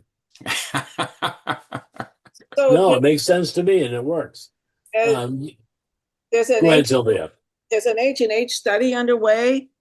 And Yes. depending upon that, there's the potential of the engineer that we had coming up with a device to attach so that we can put in boards.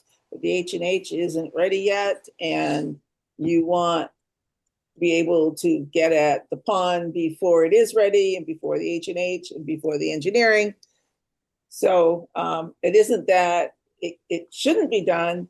It's just that it's got to be done in a way so that the water levels are monitored. And there might be a need to get some input from upstream because there's been issues with flooding of people upstream. So the issues with the people upstream are not going to be affected by this because there is a good 3 or 4 beaver dams that raise the water level over 2 feet before you get to Maple Street. And so the beavers are making it possible for us to do work in the other parts of the pond by keeping the water level high enough that it's not all mud flats. So it's only the section by the dam where the water level is too low. So there's beaver dams between, say, the little narrow place, what used to be the Andrews Dam, and Maple Street. Yes, there's one right at the narrowing where the old mill used to be. And that one raises the water level at least a foot. And then there's another one that you can see when you're standing on Maple Street. You can see the water level distinctly goes down. It is quite a long dam. I'm very surprised that the beavers have made something that big, but it goes for hundreds of feet off through the wetland, and you can see a distinct water change that's about 6 inches deep. And of course, since the fencing was removed at Maple Street, the beavers have a tendency to dam underneath Maple Street. And so the water level goes even higher when you cross Maple Street. So the place where people were concerned about flooding is actually at the correct height historically, whereas the part downstream or the butters would prefer the water level to come back up is not. Are you familiar with the white board that's there with the numbers on it? It's near the. Yes. So that was installed at the 2-foot level. So, and I think even DPW is using this board, which was made in my cellar, to monitor the level of the water there. And I don't know if the neighbors upstream worry. I don't think there's a problem if it stays at 2 or even 2.5. Somebody's in here to join. Yeah, the water level there will not go up by anything that I do at the dam because the beavers are keeping the water level high at that location. So, Jonathan, I guess I'm not clear. How are you going to know how much to, like, what's your benchmark to know how much to fill it? So the beaver deceivers have cages around the input. And right now, those beaver deceivers are about 6 inches out of the water. They have holes around them and so you can see that the second layer of metal is showing. And so I think my benchmark would be if those are underwater completely, but not necessarily deeply underwater, then we have enough water to canoe around in. Okay. So we need a process to, if we do this, be able to monitor the height, and how often do we need to do the monitoring? Is this something that you do right after a rainfall or every week or? Well, I would love to put in another board like Sylvia has on the other section. If we could put one of those in, I would do something like that if you guys are okay with that. Well, I was assuming you were going to put in boards and then monitor to make sure it doesn't get too deep. Oh, to be honest, I'm not worried about that. I know. That's something that's Well, very easy because I can just set the number of boards, and if I set the number of boards, if I add 6 inches of boards, then it's not going to go up by more than 6 inches. okay, all right. So I would add probably about a foot worth of boards and see how much it goes up. But I do really like the sign that Sylvia had installed that tells you what the water level is by Maple Street. And so, in my opinion, the more of those we have, the better. Can I just ask a clarifying question, Jonathan? So would you just be raising the level for the chestnut pole? And then after you're done with that, you would put it back to whatever the normal state of the dam is? Is that what you're proposing, or to keep it higher kind of from now on? No, I think that I'm only asking for the water chestnut pole. If you guys wanted me to leave it there, I would have no problem leaving it there. But otherwise, when we get to September this year, I would probably pull it so it looks exactly like it does now. Jonathan, do And you think that given the drought right now, that the water level will rise successfully for your water chestnut pole? So if we are able to make a decision tonight and I can get out there next week to actually start blocking the water, then yes, I can do the pulls in July. And I'm hoping that we get enough rain between now and July to actually raise the water level.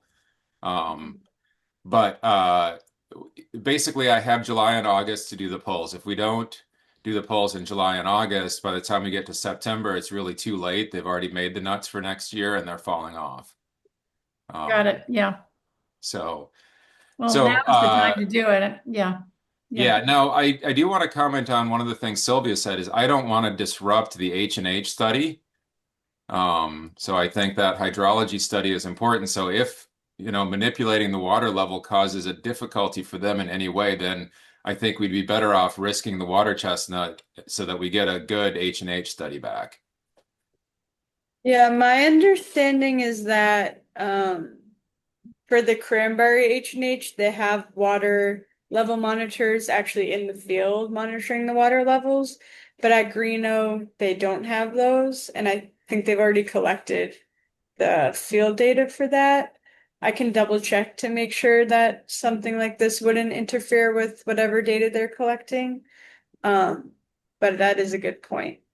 Megan, I just sent you a photograph taken at the upland side of Greeno Dam, taken last fall, in case somebody wants to see what he's talking about.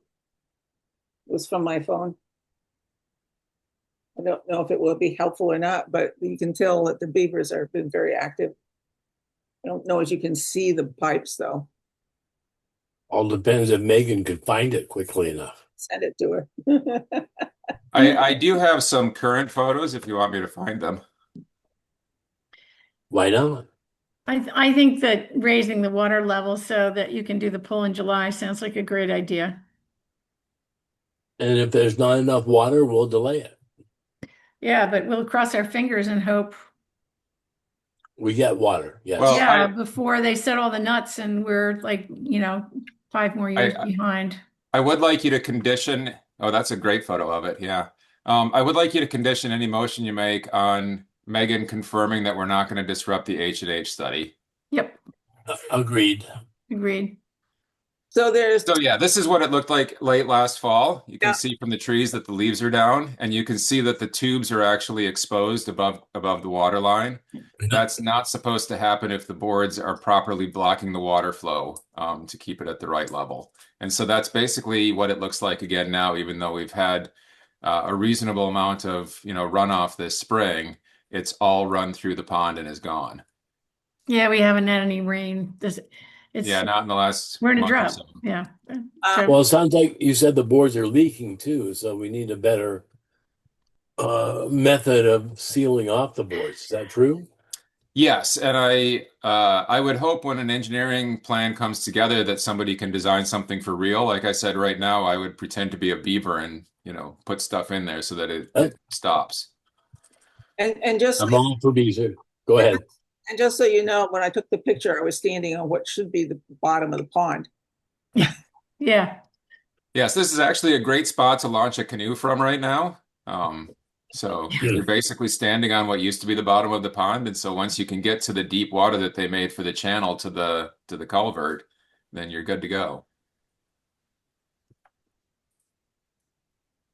All right. Oh, by the way, I see Christina and Chris have their hands up. So before we move on, I think you should hear from them.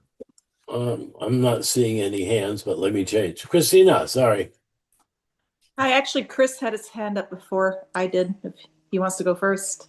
Yeah, just put it down.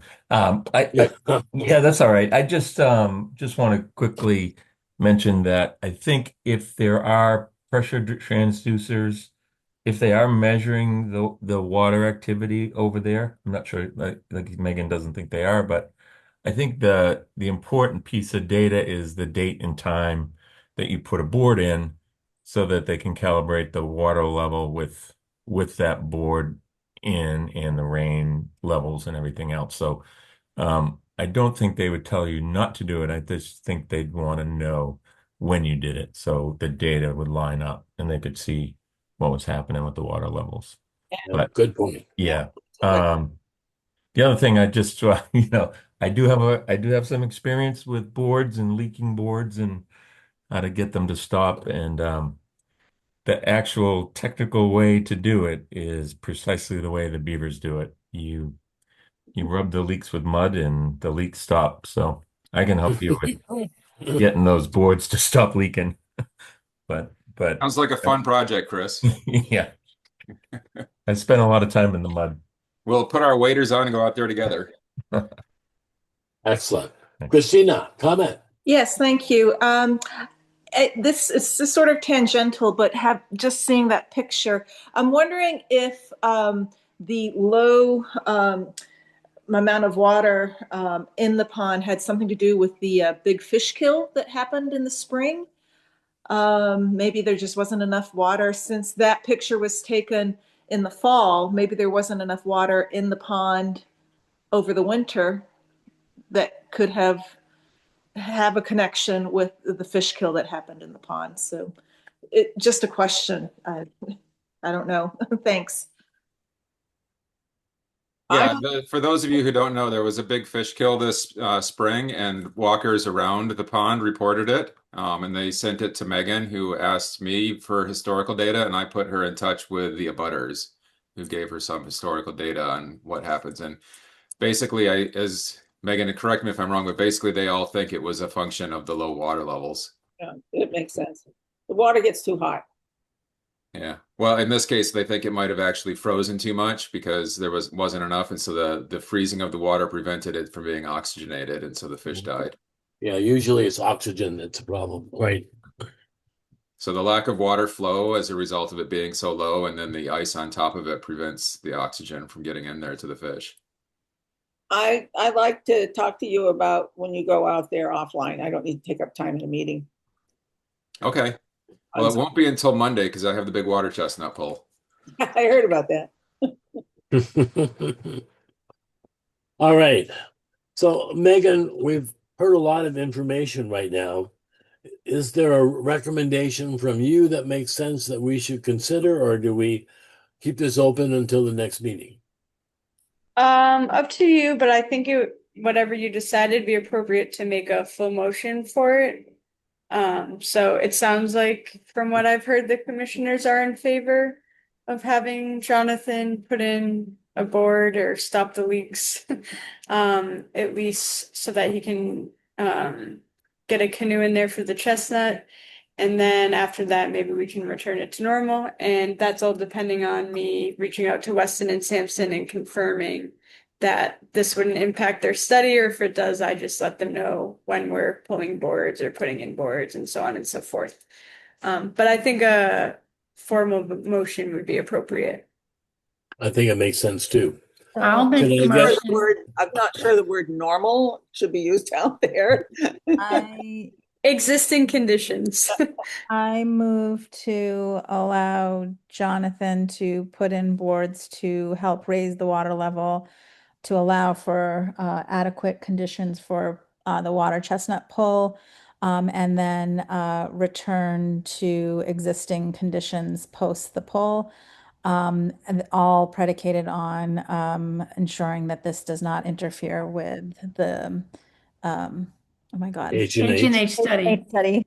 H&H study Yeah. data collection. And I second it. Thank you. Thank you, Navneet and Melissa. We'll take a roll call vote.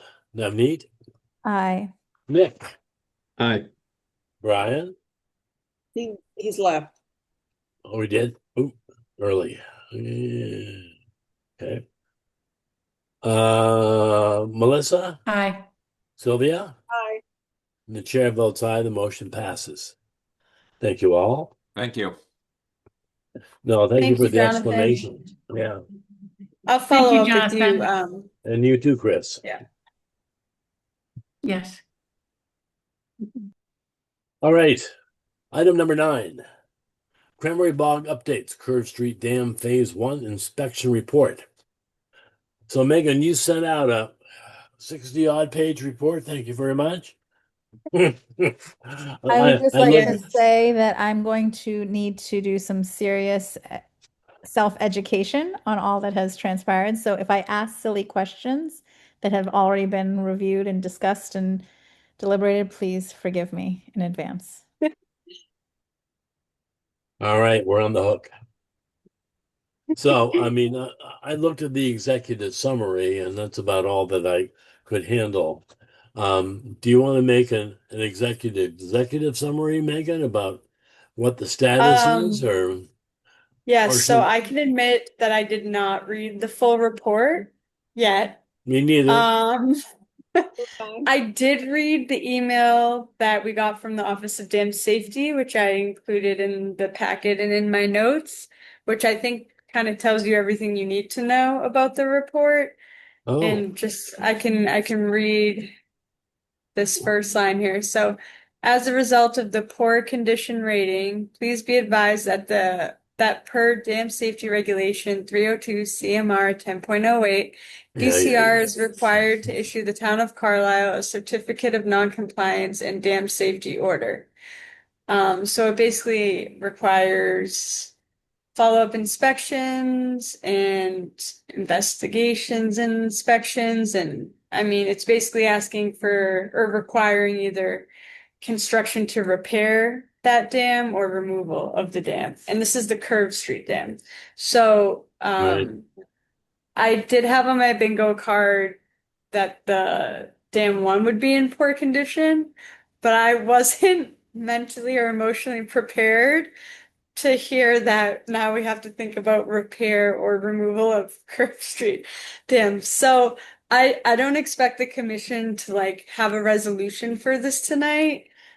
Just put it on as an informational item, so maybe we can all, look read more. over Yeah. the request from the Office of Dam Safety, think about it. I know we just had that speaker come to the library on Monday about cranberry bogs and restoration. So we can think about that. And then on the upcoming agendas, happy to add more discussion items. Kind of just so you know, like what my plan is going forward is I feel like we're kind of at a crossroads right now where definitely, in my opinion, in the next year, the commission is going to have to decide long term what they want to do with the dam situation. So, in that sense, as staff, just let me know what information I can provide to you in time for these meetings so that you can all feel as comfortable as possible making these decisions and being involved in these discussions because they're not easy and it's going to take a while. But truly, just let me know any information you need that you think would be helpful, and I can gather that and give it to you so you're prepared and comfortable with the situation. So let's share it with everybody so everybody gets a complete picture of what the issues are from different perspectives. Mm-hmm. You understand? You give me a blank look. Me? Yes. So share with everyone, as in all commissioners, So- LSC, public stakeholder, like in No, what sense? I'm primarily concerned about the commissioners. So I'm going to read through the documentation. There will be a whole bunch of issues that I would like answered that I would share with you, and you would put together some response, whatever that means, and share it with all the commissioners. So everybody gets a complete assessment of what the issues are. Yes. Okay. I mean, hopefully it's not too hard, but you never know. Never know. So do we need a motion to continue this at the next meeting, or? Sylvia has a point to make. Oh, sorry, Sylvia. You got to raise your hand, not your finger. I got down. Go ahead. Sorry. I can't extend it down to you. I just have to. I didn't see the full report. I saw the letter, but I'm used to getting full reports from dam inspections that are about an inch thick. We did get that, yeah. I didn't see that, so I don't know how I missed it, but I will go back and look again. So I was wondering if they gave any details as to what needed to be fixed, because to a certain extent, the solution is simple, but that might not necessarily be simple. I don't know what the details were of what they found. So there's one, I can pull up the page right now because there was one summary page with a lot of bullet points. But the main things were the amount of trees and vegetation growing on top. And then the other major thing that I think really elevated it to poor condition was that underneath where the culvert is, they said that they saw the culvert was for lack of a better word, eroded and pulling away from the concrete. So that was also part of it. So I'll share this right now so you can see some of the bullet points. That's a road issue. The only reason that area is a dam is because of the cranberry flumes that are immediately upstream. If it wasn't for those, there would have been no inspection.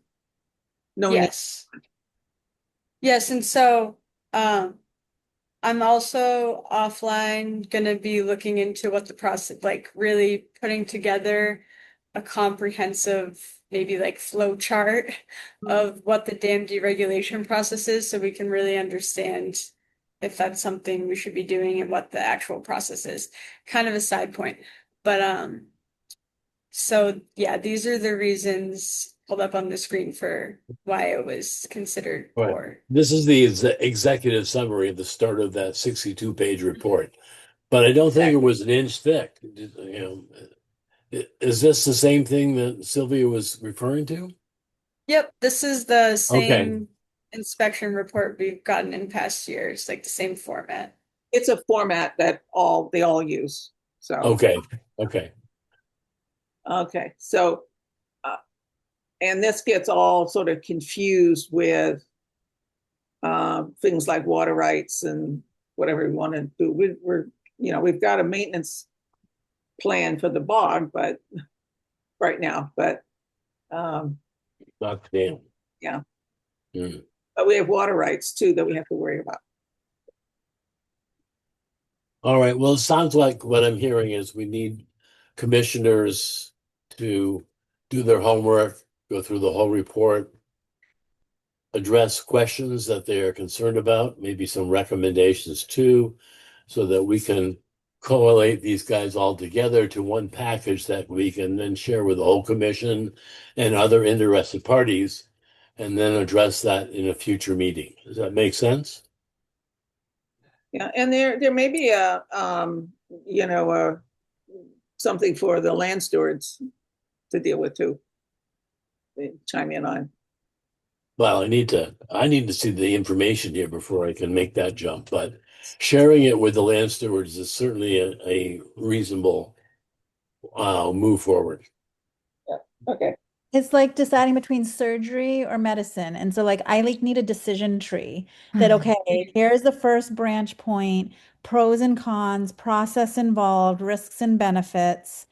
And then from there, are there more decision branch points? Like, okay, if we're going to repair that, we should know cost and like, are we going to repair it this way? Are we going to repair it that way? If we're going to decommission it, what is the consequences downstream for the area, people around it, water rights, et cetera, et cetera. Like, what is it going to look like? Yeah, and I don't know that I'm plan to read this report for sure from beginning to end, but I feel like this is just going to be a lot of issues that are spewed out, but like our value system as a town and what we want, that is not going to come from this. It's going to come from like that decision tree.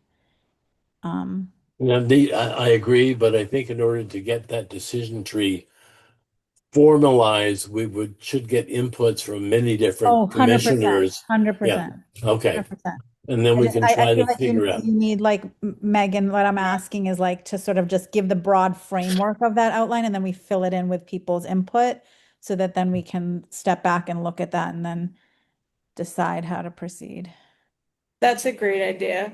I've been trying to think about how to put it all together in a way that makes sense. And I think you just explained it in the perfect way. Like, yeah, a decision tree would be perfect. So I can start trying to build like, yeah, the format of the tree, but Yeah. not filling in the specifics. Exactly. And then we can keep adding to it.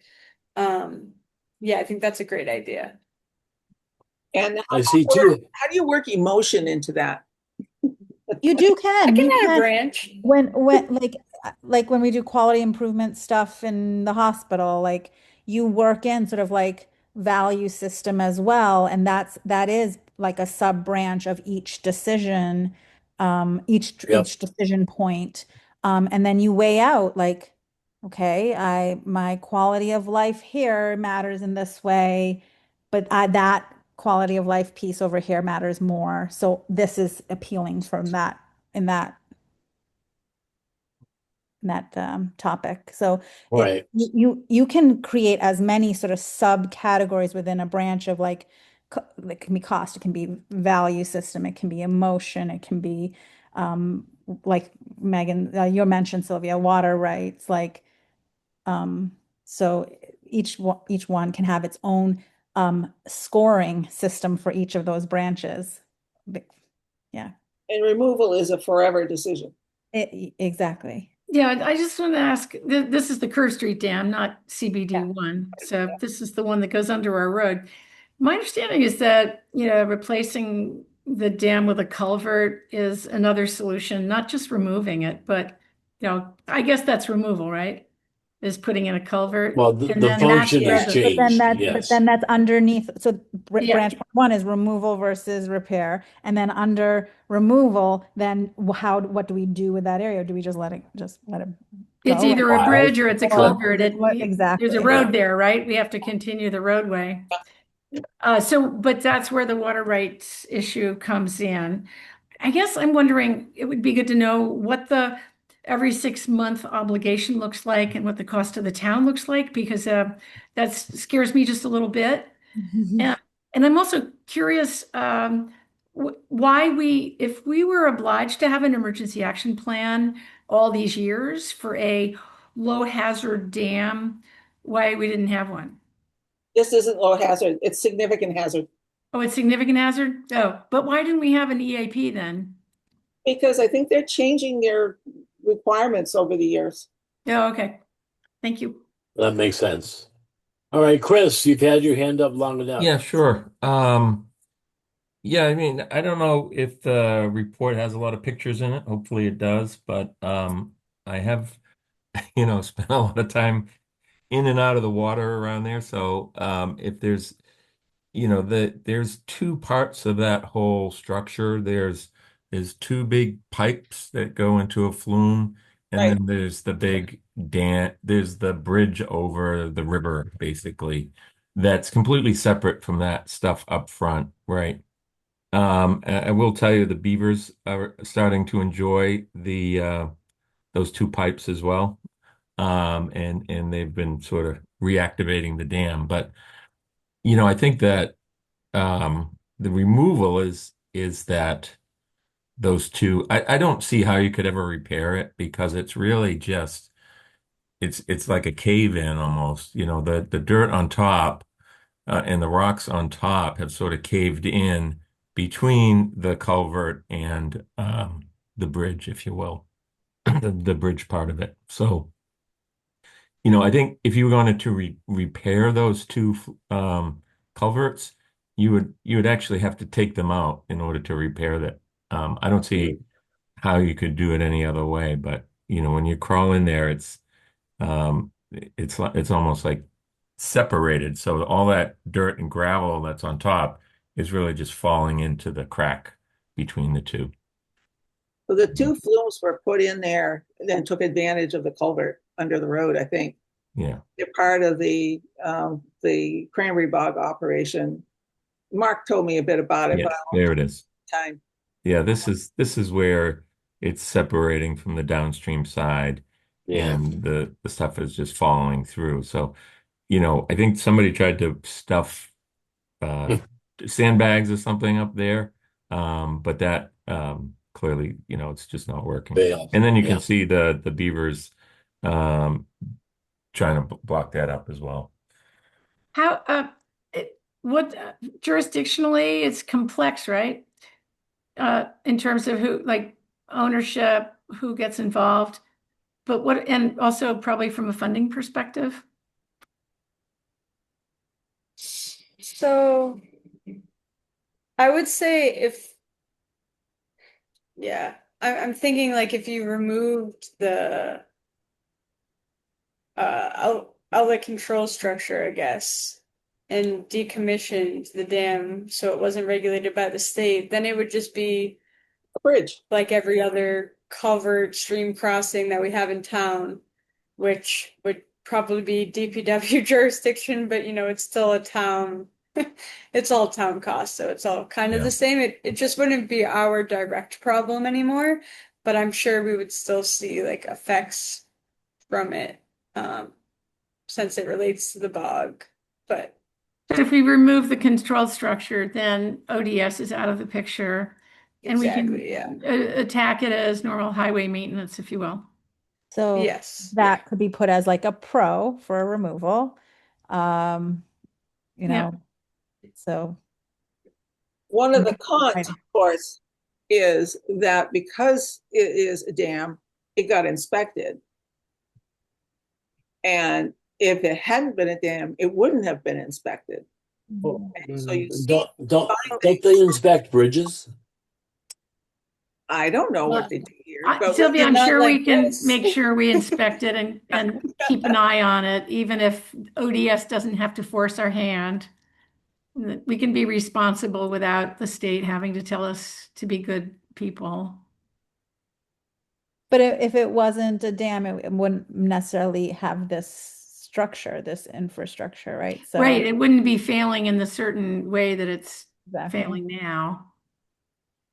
Also, we wouldn't have to worry about things like whether the basin upstream has too steep a slope, for example. I mean, because I was on the site visit with Ty and Bond when they came through to do the inspection, and they look at the entire, I don't know what is that, 900 feet or something of the embankment, upstream, the embankment upstream of the bridge as potential impoundment area, which is a little nuts because that's never ever going to it's never happened. It's not going to happen in 500 years. It's not going to happen in 1,000 years. It's ridiculous. But it's because of the topology, they have to measure it that way. So if we get rid of the control structure, we don't have the this kind of invented issue. which contributed to the quote poor condition, right? Because if you're going to measure it as a dam, you have one set of one set of criteria. If you're going to measure it as a bridge over a culvert, and how stable is it? Is it in good condition? Is it ready to receive, a 500 whatever year flood? Then you have a different set of criteria. And so I don't think necessarily having the ODS criteria is particularly relevant for us anyway. Well, I mean, if it were a culvert, it wouldn't be irrelevant. So, Right. Caitlin, I'll give you a chance to make a last comment. I apologize. I just had been told way earlier that I could find access to these meetings online. And I found the dates, but not the Zoom. And I don't want to derail anything. I can email Miss Sullivan. Mr. Nick was ignoring me, but I can totally find out. I just love what you guys are doing. I So can I'm help just you letting know. there. I can help you there. You go Okay, to Melissa, I'll email you. I don't want to derail anything. I was No, just no, letting you no. Let guys me know. just Thank tell you for you, what you're it's doing. carlisle.ma.gov/agenda center. That'll give you everything. It'll give you all the agendas and meetings for every single Carlisle meeting. And Just no click Zoom. on that, okay? No Zoom. Yeah, so no Zoom. can I Thank just you. chime in really quick? Love you. No Zoom. Thanks.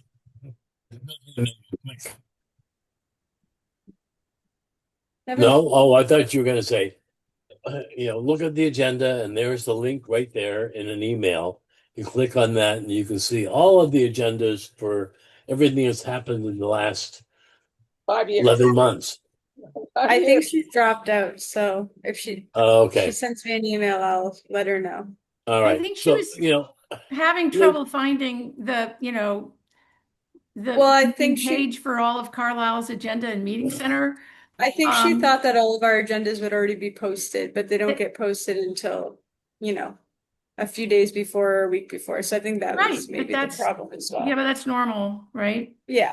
So if Yeah, you just that's go to right. carlislema.gov, I know she's maybe not here, in the left bar, the second button down says agendas and meetings. You just click on that. It's right on the homepage.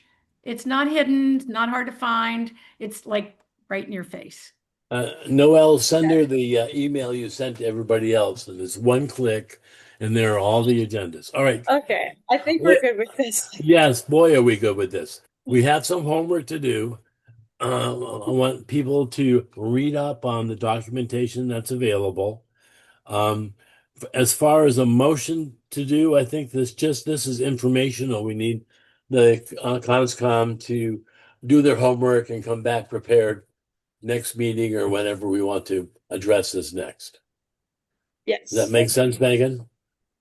I agree. I'll try to work on creating a tree of sorts and doing some research.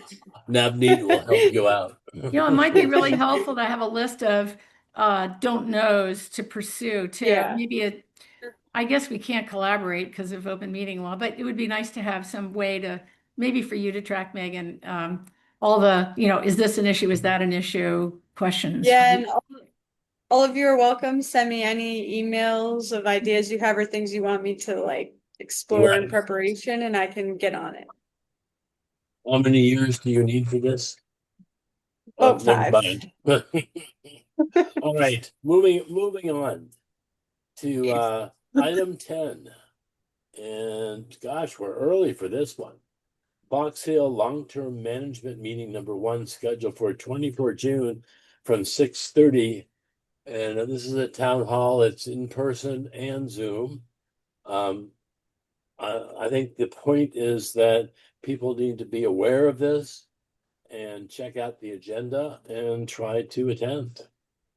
And I believe there's some material online for you to look at as well before the Yes, meeting. it's in the agenda that we have here. Long-term Yes. land. This is And I know LSC, I think, and it was mentioned earlier in the meeting, but I'll just reiterate, LSC members did a site visit at Fox Hill this week. They're meeting on the 22nd to kind of discuss what recommendations or thoughts or comments they have on Fox Hill. And I know at least one representative from LSC will probably be at that meeting.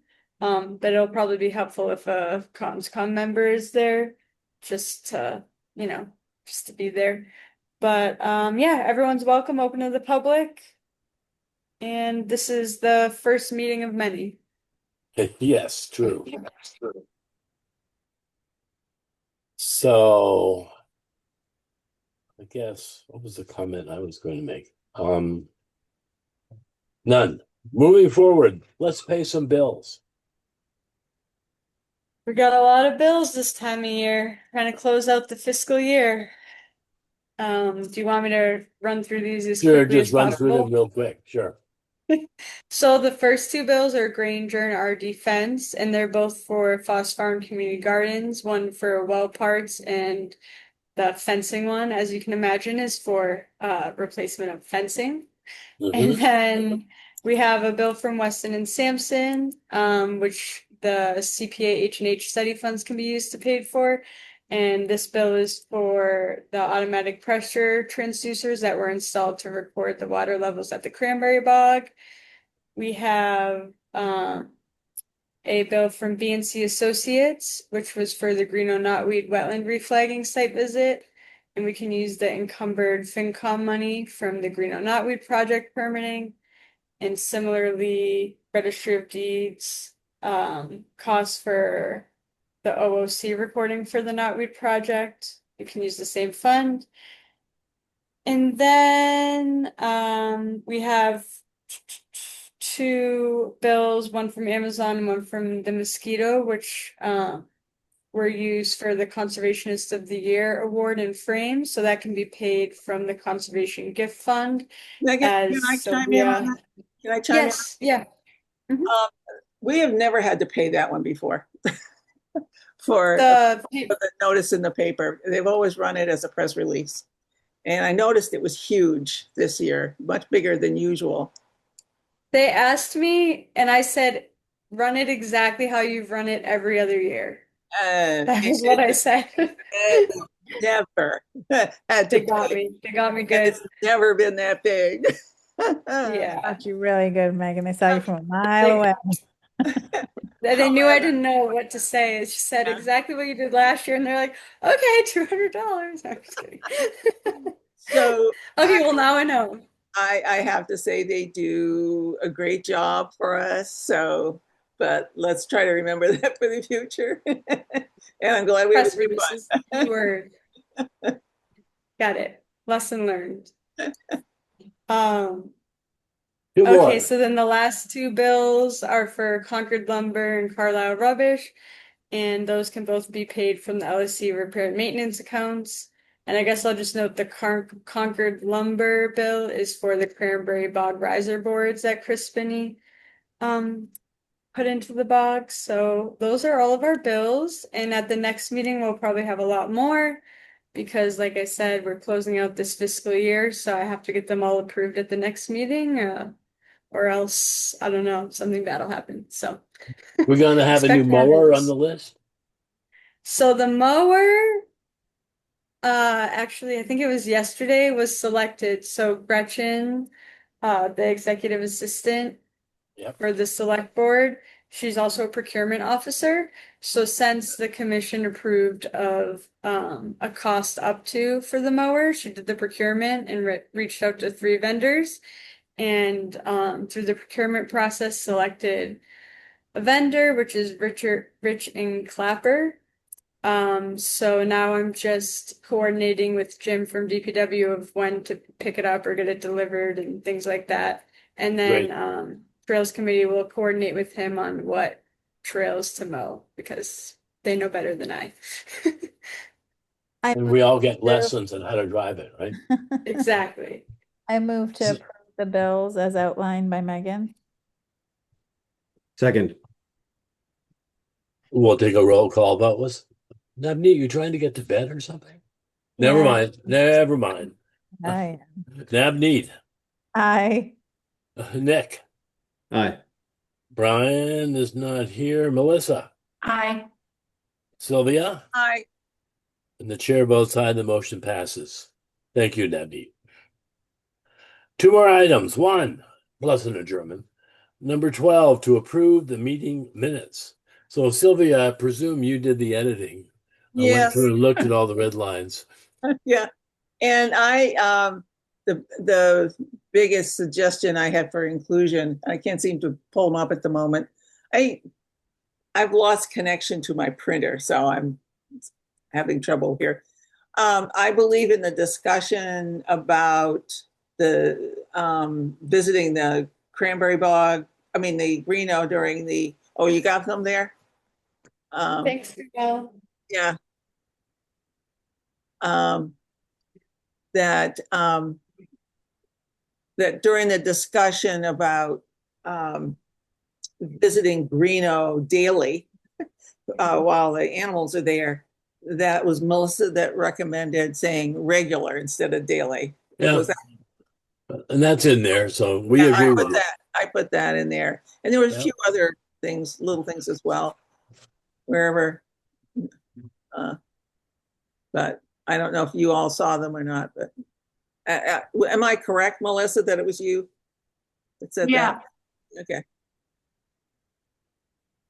Well, I ran through it all and I agree with the addendums made, and luckily they spelled my name right this time. So right. Can I get a motion to approve the minutes as proposed? So moved. Second. What was that? Thank you. Sylvia. We'll take a roll call vote. Navneet? Aye. Nick? Aye. Melissa? Aye. Sylvia? Aye. And the chair votes aye, the motion passes. Thank you. Liaison updates. I think that would be me. I sent a report out yesterday, which I think got to you, but we already did the first one, which is the Land Stewardship Committee, and I'm liaison to the CPC, or actually a member of CPC.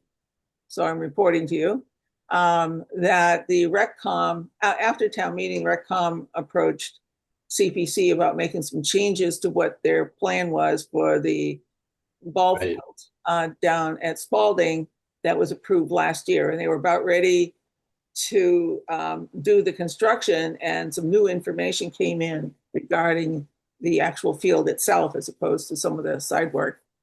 And there was a question about whether or not they could still use the money and still move ahead. And decided that, first of all, we needed to ask town council, and second of all, the RecCom needed to actually have a meeting to vote which thing they wanted to do, which they did. And originally we were going to meet again the following Monday, and it was determined that it was not necessary. Town council was fine with them doing just part of the project, and the part that has to do with the field itself, they're going to put off for a while until they get more information. So that's CPC, never ends. And the Conservation Restriction Advisory Committee, when I wrote this out, they were going to meet on June 15th. They have now canceled that. So. All right. Thank you for the summary. That's it. So I've reached the end of my agenda. Can I get a motion to adjourn? Didn't we have like a DPW update? There was. I was just going to say that. Oh, I'm sorry. I thought All right, so I'll chime in because I'm the one that's the representative for that.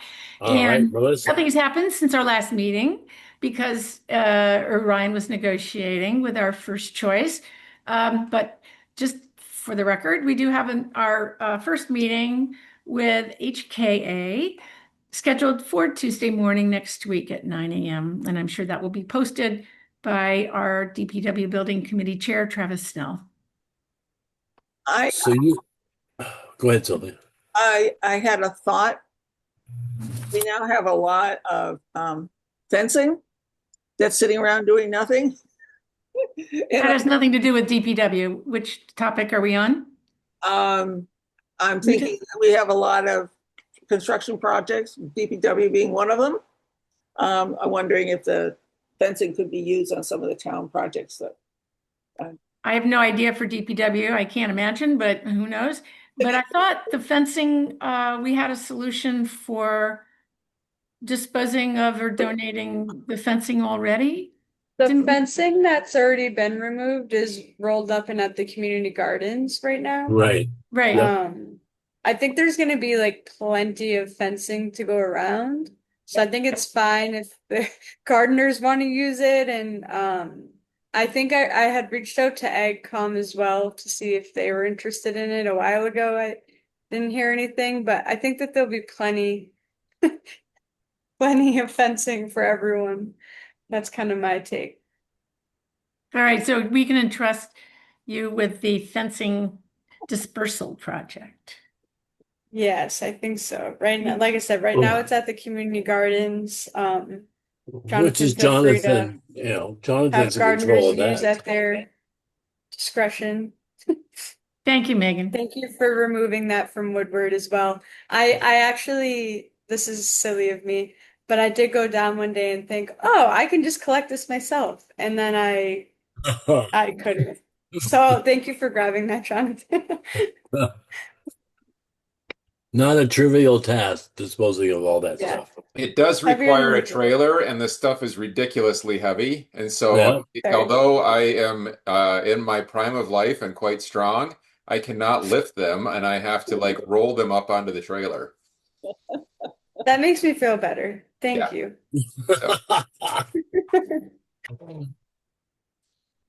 Prime. So we'll pay for your gym time where you can strengthen up those muscles. Come on.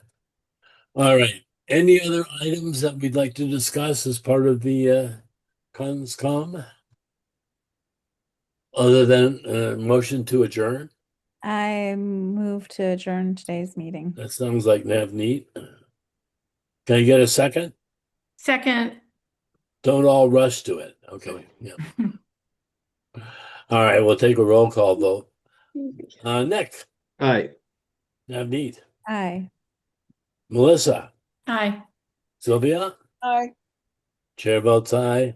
Motion passes. We are adjourned. Thank you all. I just want to say that I really appreciate Jonathan, Christina, Chris, you guys being at the meeting and so engaged. It makes a difference. So I just want to say that I appreciate that. I second that. Good. Yeah. Thank you for me too. Good night, everybody. Good night. Good night. Thanks, everyone. Thank you, guys.